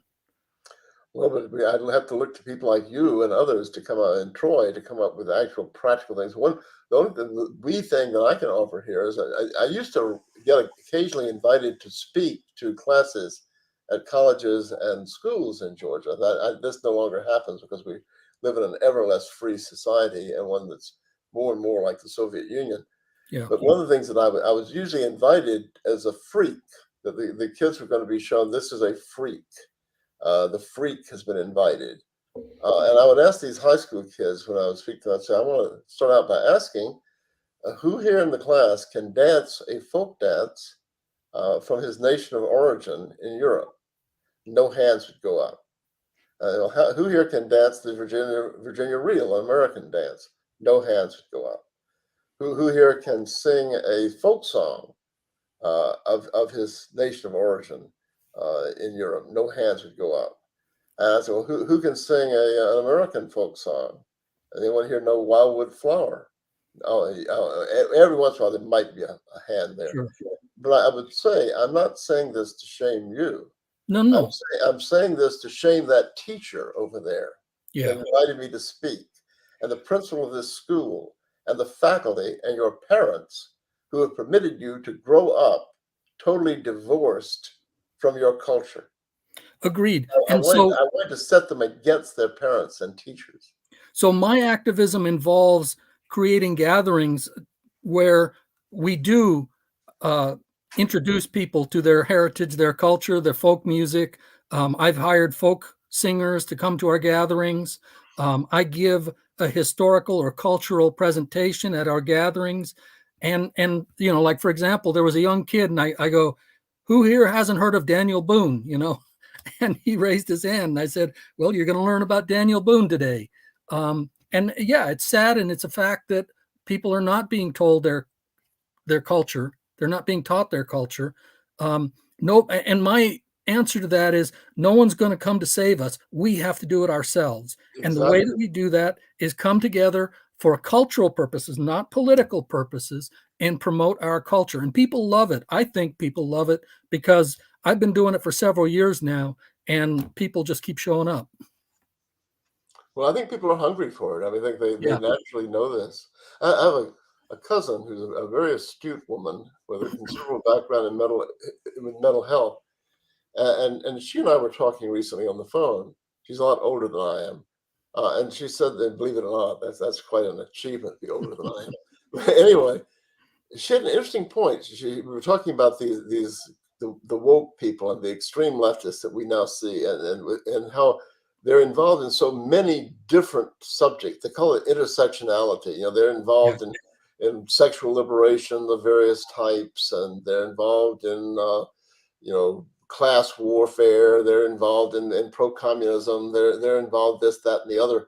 And she said, well, you have to remember that these people have a tremendous hole that's been left in their personalities. So you and I were reared in a family that was aware of being Anglo-Saxon, that was aware of their heritage, that was aware of their music, and said, this is part of us, whether we're whole people. And so these people have a gaping hole that was never filled. And so all these crazy causes they get involved in, this is their way of trying to fill that hole the way a cavity is filled with some sort of substance in your teeth. Yeah, I think there's a lot of truth to that. I agree, absolutely. And like I said, you know, when people bring their kids and I ask them, have you heard about this? Have you heard about that? They haven't. So what we do is we get together monthly, and during that time we get together, we socialize. We may have a musician putting on, like I said, folk music. And I definitely give a historical and cultural presentation, and people seem to love it. So they want it. And that's why the main reason I'm bringing that up is because I'm advocating that. You should do that. You should get together with your friends, invite them, and talk about your history, your heritage, your culture, and practice. You know, culture has to be lived and it has to be carried forth between people. And that's how I see it being done. Well, I try in my own limited way, but I don't do enough. I was in Key West. I was in Key West New Year's Eve, and I went to buy some seafood to take home to give to my brother and other people at the house. And there was a very attractive blonde girl there who had a Slavic accent. And I asked her, are you Russian? And she said, I am. And she and her also blonde husband apparently run this business now. And so I said, Slava Rossii, Božja Tsaryachny, glory to Russia, God save the Tsar. And she was taken aback and said, you know, where did you get that? And then I sang God save the Tsar to her in Russian. So I had to bring her to her culture. That was my little bit of carrying out Bill Johnson's instructions. But the other way we can do this, and this is the other thing I've started doing, and yes, it is a lot of work, I know, is starting making videos or audio presentations which discuss historical and cultural events. And I've started that. I've got a backlog of my earlier presentations, but we can utilize StreamYard, other media to make the history and culture available to young kids these days. Well, again, that's part of the purpose Yes.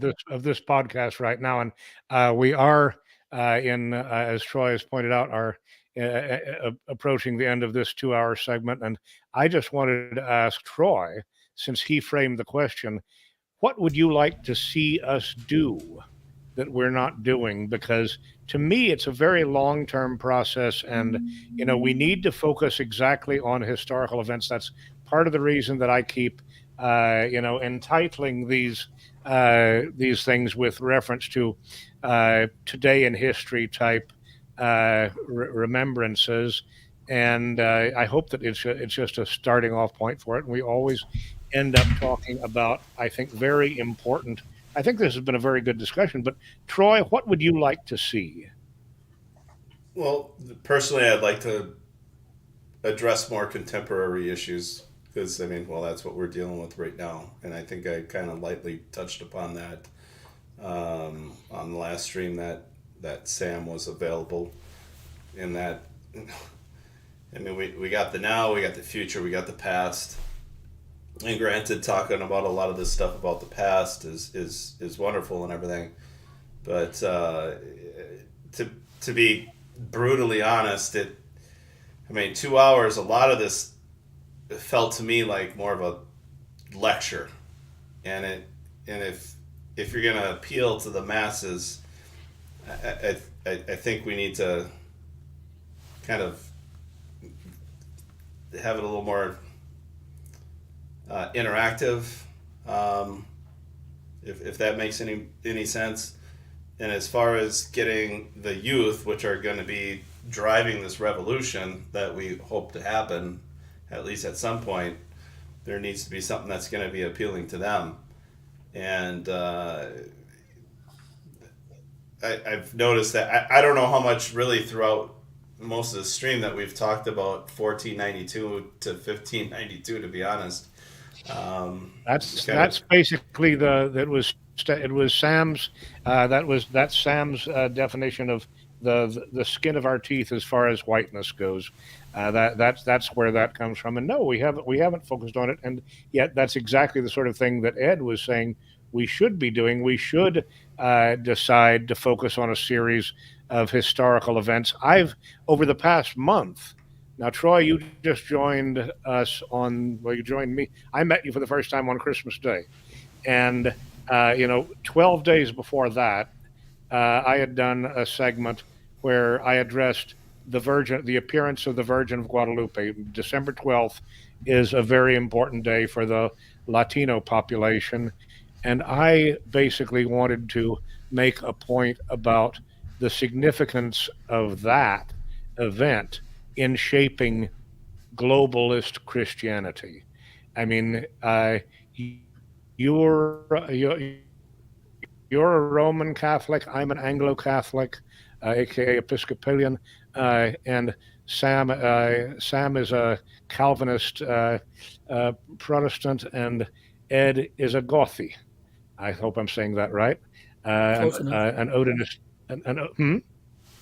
Close enough. An Odinist, good enough. Odinist priest, and we're united in an ambition to restore basically a white America. Make America. This makes sense.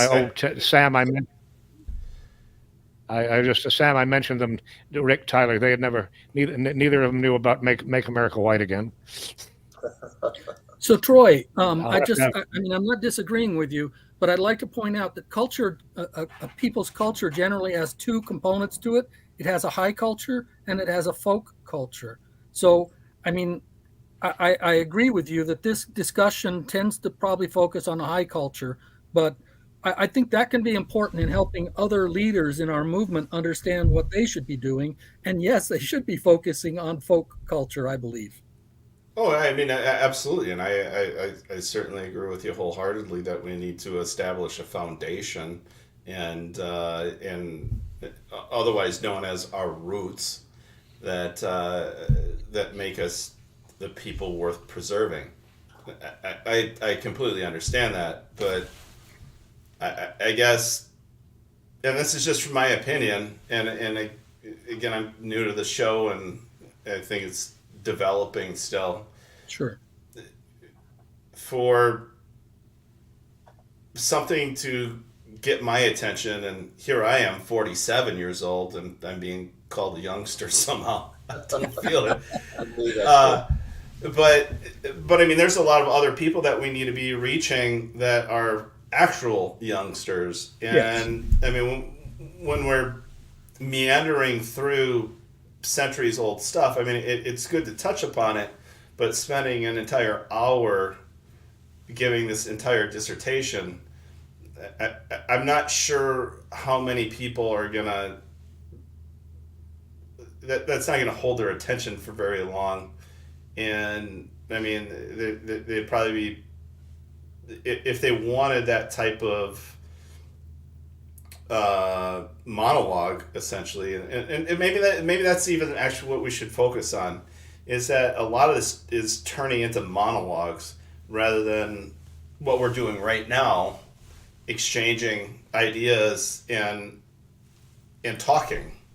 So I mean, there's a large part of this segment was one person talking for like 20 minutes, next person talking for like 20 minutes, and given a history lesson, which is fine and everything.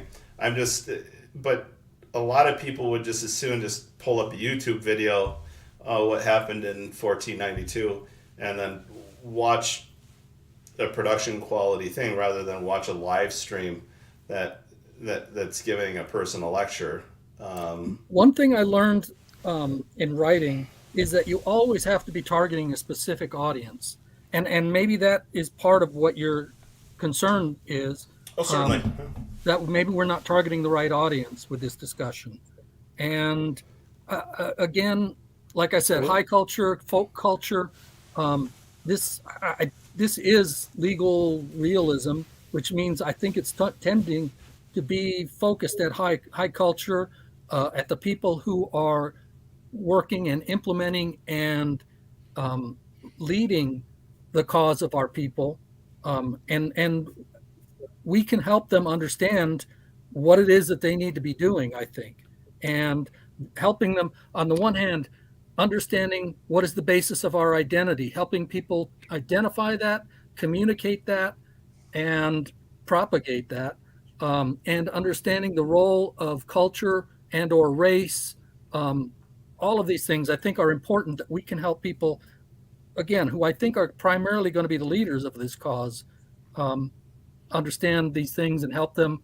That's why I kind of wanted to bring it back around to saying, this is how I'm doing it here locally, and I'm seeing some success. And sure, and you're expressing a practical situation. What again, a contemporary practical situation. What you're doing now.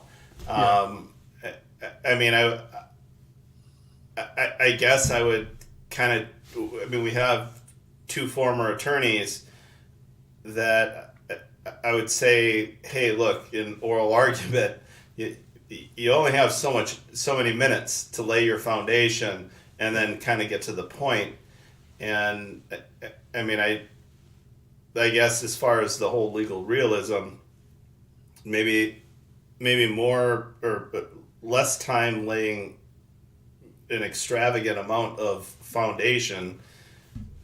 How is this mattering to the topic at hand, and kind of get into that portion and then get back into the debate section. I mean, your introductory argument can only be so long, and until the judge is going to be like, hey, let's move it along. Sometimes it meanders. I think the answer to your question is, I believe that this show is going to be targeted primarily at people that are associated with the law. And how could this show be useful? It could give them guidance for how they could proceed or conduct lawfare, or whatever you want to call it, to aid our cause. And one way that is and I did that in the last one, was I brought up a particular law that I don't think anybody is using, and I've recommended that they use. So that's it. Again, we have to, one, identify who our audience is, and two, what message do we want to convey to them. I'm trying to position my fingers. So well, absolutely. That's summarizing exactly what I'm saying. Well, what direction are we going in? And I mean, are we going to keep it? Are we going to narrow the issues? I mean, 2 hours is a lengthy stream. It is, and so it kind of needs to be either ultra focused on one topic, or segment it into maybe even quarters. So we have 4 topics that we stick to. I'm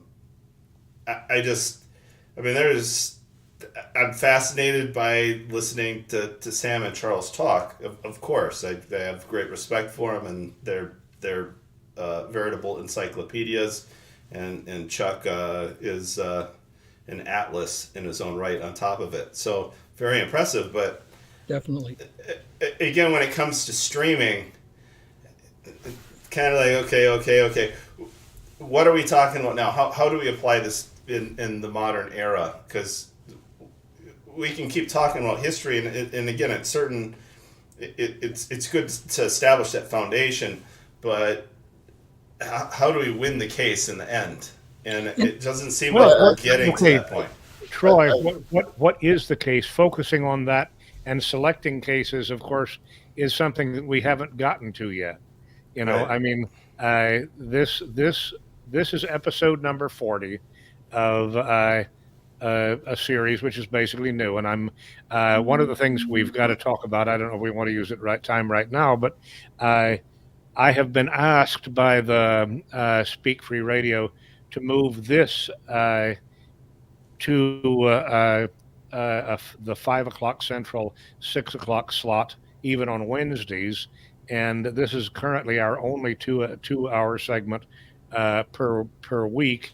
I don't know if we should expand it to be an hour and a half every day, or keep 1 2-hour segment. I don't know. That's something we'll have to talk about. I have never done a program with a sponsor before.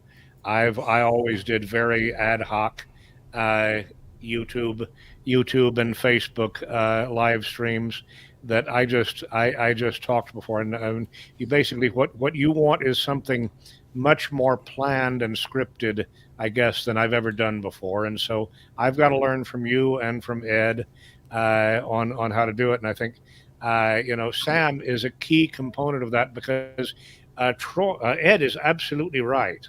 I want to be training the elite. I feel like my background is basically aimed at I have something of an elite background myself. Sam is the definition of what a white elite ought to be, and we should all aspire to be miniature Sam Dickson. Oh no. No. Oh, see, here he is being modest. Yet another attribute that he has his beat on. But Troy, we were kind of talking about this. It's disgusting. But I would second bits and pieces what everybody said. Troy, I've talked to Charles about this. I would like to see us have a series of talks on the practicalities of how our people can survive, how as individuals, how straight white males can survive, how economically, educationally, familially. I'd like to focus more on practical things like that. And I also agree with Charles and with Ed that we are aiming this talk at a very small percentage of people. As I study history, No revolution has ever taken place by the people. It's always been by division in the thinking of the elites, and that's what we want to see. There was one other point I wanted to make, and that was the length of it. I think that I talked to Charles about this too. I don't think any of these broadcasts should be over an hour long. I can't imagine that there's one person in 1,000 that's going to listen to 2 hours of us talking. So I'd like to see us cut it down to an hour. No great speech has ever been a long speech. Look at the great speeches of history. They've all been very short things.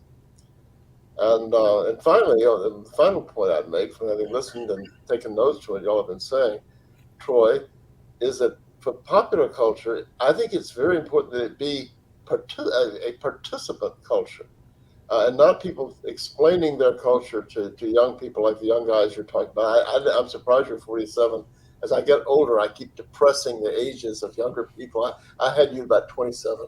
Oh, anyway, thank you. Oh, man. But I think with young people, it should be a participatory thing. They should be singing songs. They should be dancing. They should be doing participatory things that are part of their culture. Agreed. I'm reasonably sure no one wants to watch me dance.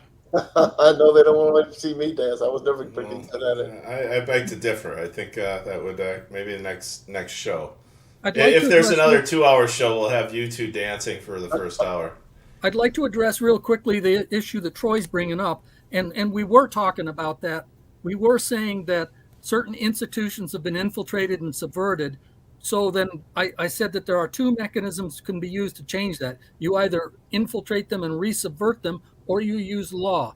And under law, what are the two mechanisms that exist to change someone's actions? And that's criminal law and tort law, right?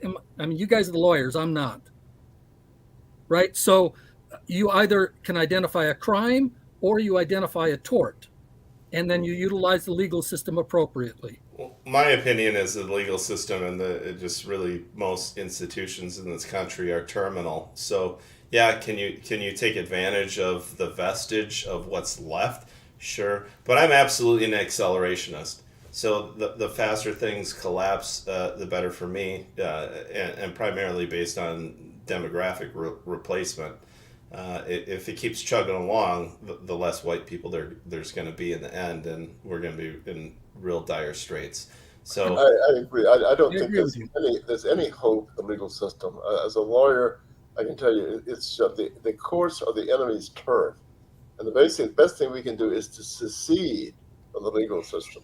One thing we can learn, though, is the training young lawyers get, which corrects their academic training. And we're taught, along the lines of what Troy was saying, that you don't build slowly to conclusion like academics do. With the jury, you start out with a bombshell, and then you add the little stuff, and then you end on another strong point.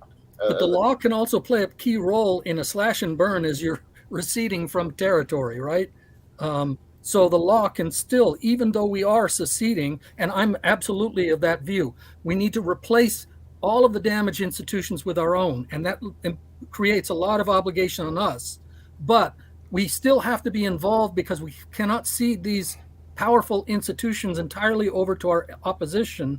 We have to involve ourselves at least to the point where we, we create slash and burn and don't really leave them key institutions that they can use against us. I think a lot of what we're talking about, we're generally agreeing with each other. I mean, we might be adding a little overly nuanced specifics, but I think we're all agreeing that things are not going to end well. But in my opinion, again, I think there's still use in the systems that we can use to our advantage. They're not completely dead. They're terminal, and they will come to an end. But I mean, I've had many successes in the courts. Hopefully, I have success tomorrow if I get any sleep tonight.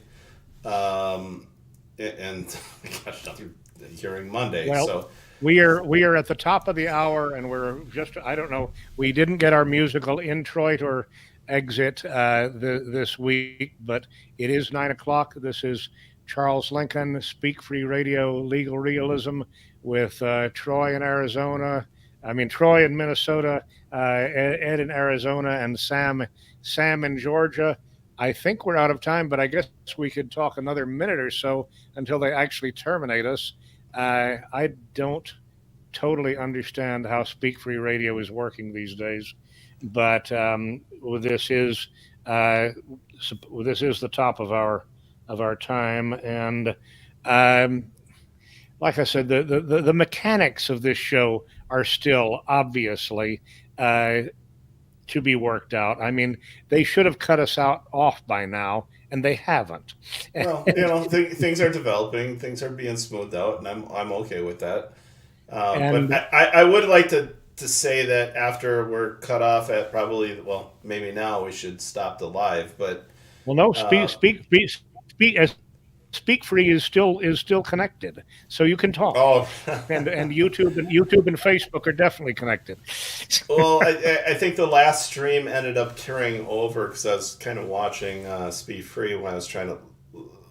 Oh well, I just got a message saying that we are cut off now. So apparently we're not on Speak Free any longer. So, okay, but I mean, I would like to stick like maybe 5 minutes longer. Yes, we are still on both Facebook and YouTube because I have complete control over that. Right. I'm just saying. I think we should probably cut the live and maybe have an internal discussion. Maybe. Sure. So I would like to point out. So I like to study other nationalist movements and see how that they have succeeded, and so. Right off the bat, Ireland, to me, is a good example because they had an empire, occupying them, and then they developed their own institutions in isolation from those of the empire, the British Empire in particular, and they were able to utilize those to pull away and eventually gets their own freedom. I think that there are models that we can use, and we need to learn about them so that we can use them. In that regard, well, one thing we probably ought to talk about is we should probably talk about Geert Wilders and his success in Holland. I mean, that's one of the more. I never thought I'd live to see Geert Wilders, take power in Holland, and it's a very encouraging sign that he has. I mean, but Holland is still occupied, so it's not yet a success, anyways. But I agree, he's had political success, and that can be important if it's operated properly. We don't know yet if it's going to result in anything very, very positive. And the same could be said of Giorgia Meloni. I mean, a couple of years ago, everybody was saying she's the new Mussolini. There's going to be a fascist Italy. She's a globalist. See, this is a lesson we can learn. Yes, and she turned out the danger that as we have become more powerful and attract more adherents, there will be efforts by the establishment to subvert us and take us over and provide their own leaders for us, and to emasculate the movement and to blend it in with what they want. And I think that's what you're seeing with Wilders and with Meloni. Absolutely. And the way that you have to do that is you've got to have true believers who are into a particular cause, and a gateway that only allows true believers to be leadership. Mm-hmm. Whether that's a religious organization, a cultural organization, whatever. There's a great paper out there written by, I believe it was a Lithuanian or an Estonian, how they survived the communists and eventually, and so some of what I'm advocating is a copy of what they were suggesting, what they did in their countries. And I'm sorry, off the top of my head, I don't remember that paper, but it was an excellent paper, I thought. So what they did is, I'm sorry, go ahead. I'd love to read that. Okay. I'll make it available. Because what they did was they created cultural organizations, just think of, Renaissance fairs or whatever. I'm not saying it was Renaissance fairs, I don't believe a cultural organization, but they created cultural organizations which really did embody and continue their culture in isolation from the communists. The communists didn't like it, but they put up with it. And then they were able to continue and spread their culture and their viewpoints into the rest of society, despite the desires of the communists. So there are examples out there that we can learn from. The same thing happened, and a similar thing happened in Russia. The first organization that began subverting the communists, well, actually the Russian Orthodox Church was ahead of it, But the Russian root we used to read about being condemned in the New York Times was called pamyat, which means memory. And pamyat was not ostensibly anti-communist. It was an organization for cultural preservation of churches and Russian monuments and things. But instinctively, the Western elements that had always worked to sustain communism recognized the danger, and the New York Times demanding that communism be outlawed long before the collapse of communism. But it was not the conversion of communism started through a movement to preserve old churches and monuments. That's similar to what you're talking about. And again, and fairly semi-successful is I use as the Parti Québécois in Canada. Again, just because I've got a little bit more relationship and understanding of what's going on there. I'm not saying that they're on our side. They're Marxists, or at least they are now. And in fact, that's the problem in Ireland. The Marxists have taken over the nationalist movement there. And as you saw, Scotland with the Scottish National Party is the Scottish Packy Party, or whatever. They're not really Scottish. But the way the Prime Minister of England is from India. Right. Nothing illustrates the world being turned upside down better than Rishi Sunak. Well, and so what Sam was saying is correct. They will try to subvert or create alternative organizations in order to attract people away from successful organizations on our side, and we just have to deal with that reality. Well, Ed, tell us more about yourself. I really don't have an understanding of your roots and all this. How you came to be a thought criminal, what you do. So my mother's Welsh British, my father's French Canadian. My mother went from Britain over to Canada.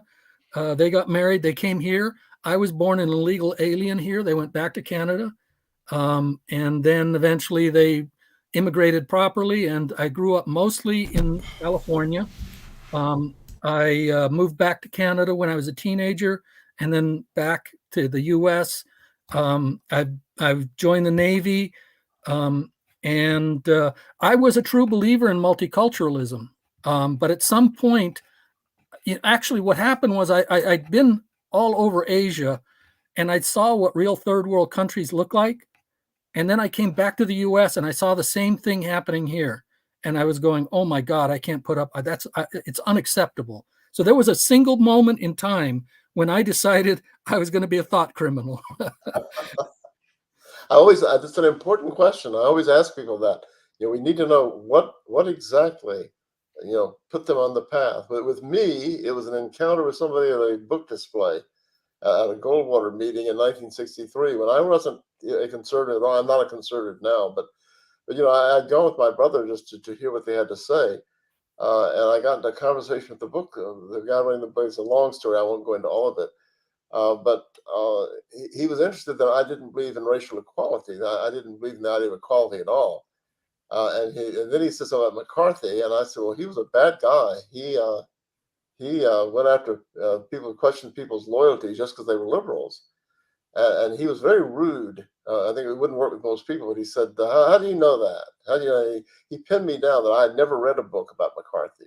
I was just parroting what I had heard in history classes and history books. Yeah. He had the textbooks. And he asked me questions like, well, who was Alger Hiss? Did they ever mention Alger Hiss in your class? And I said, no. He said, did you ever hear it? I said, no.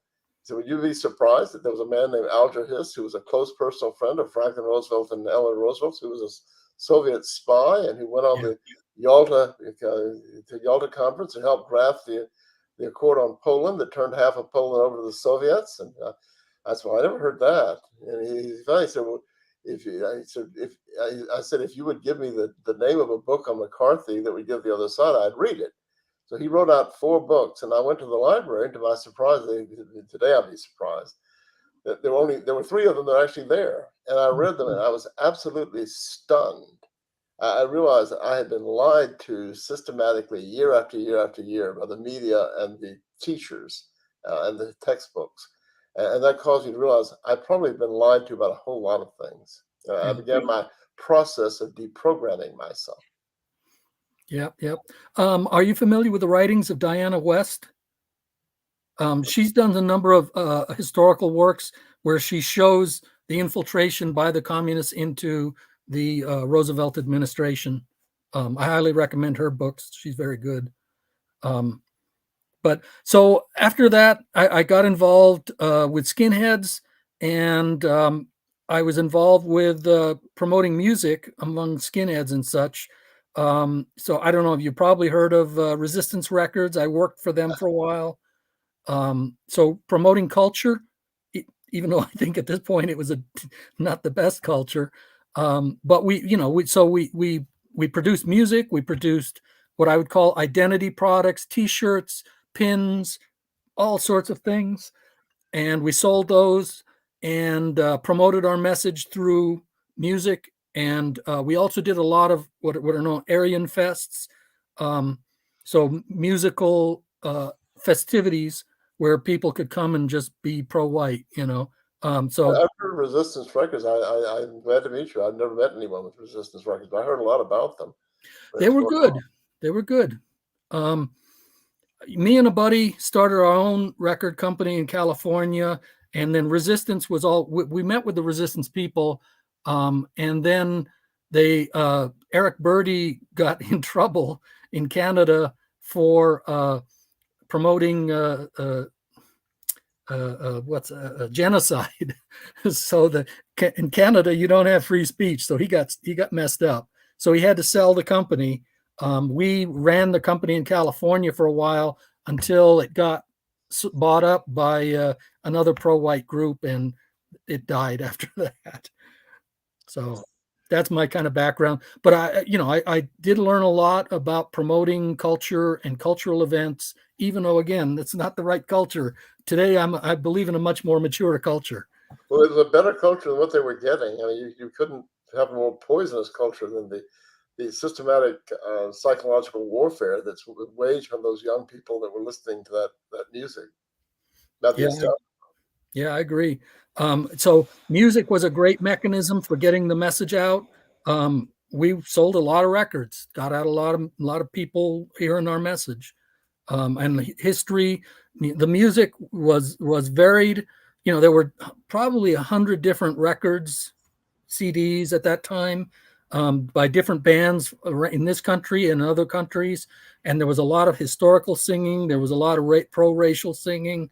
So there was great stuff there, although it was a rough, tumble, kind of street fighting culture. Well, can I test something out, by the way? Can you hear me? Yeah. I'm going to try presenting a video just to see how this works, see if the audio goes through and what you guys actually see. I don't know if you ever heard of a guy named Wurzelroot, but he does shorts. He's actually pretty good. But let's see if I can share my screen and see if the audio actually works. Yep. Hey, I see it. But I don't hear it. Yeah, the audio is poor. So the audio's not coming through? It popped a few times, but it was not continuous, and then it finally just died. Can't hear any words or music or anything. I wonder if I lower.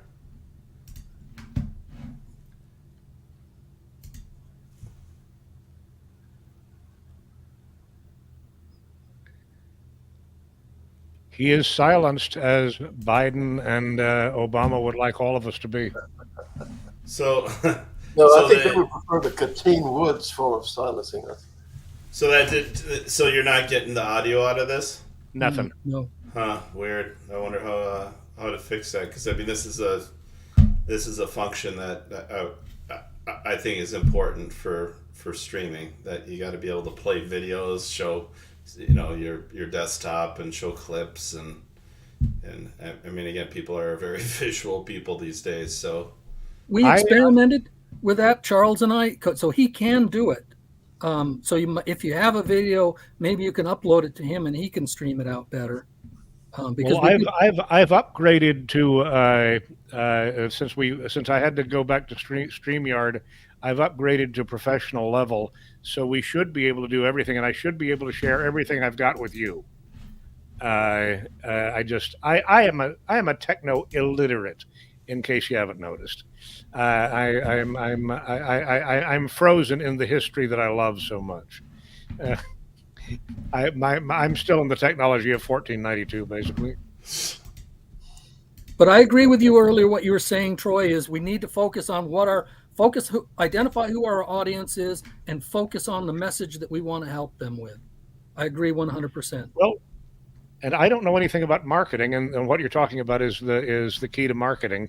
And I can appreciate that those things are important for marketing, and what our enemy does beautifully well. Somebody mentioned Ed Bernays the other day, Sigmund Freud's son-in-law.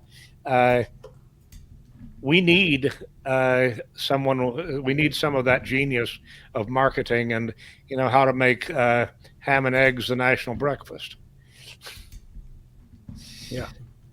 Those are things we need to do. But Sam probably needs to get back to his family, and I imagine they've gone to bed by now. I think that my brother and his wife are upstairs, and the other brother is absorbed in his computer.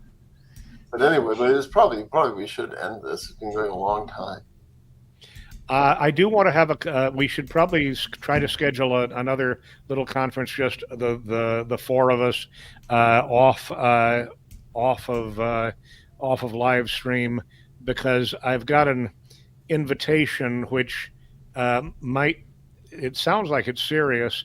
Somebody wants to put on a party for us in Missouri, not Daryl, by the way, but someone else wants to invite us to a family ranch in Missouri and pay everyone's way, basically, for April 20th.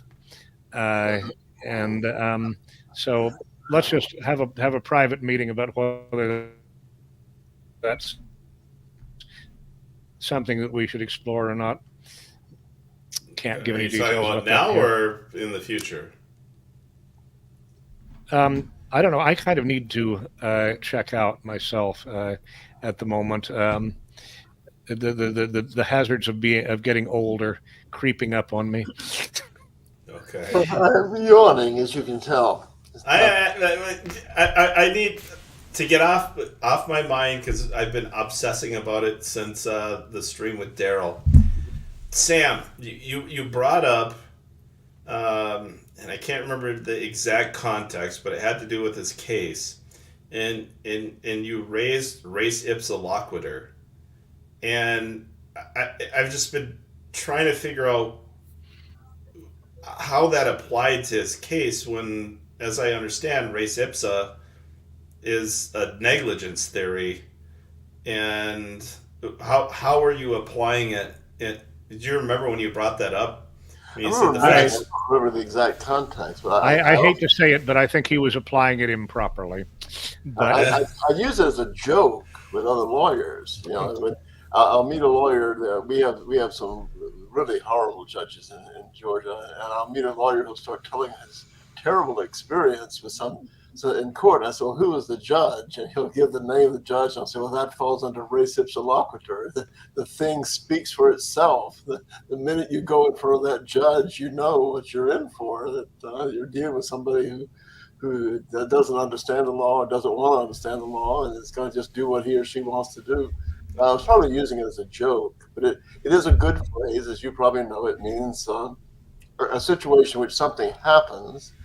I think the first time it was used, and you check me if I'm wrong, Charles, you know the law probably a lot better than I do, but somebody was walking down the street, and they dropped a barrel came out of the barn. The ceiling out of the window of one of the stories higher up on the building, and it fell down and crushed this person.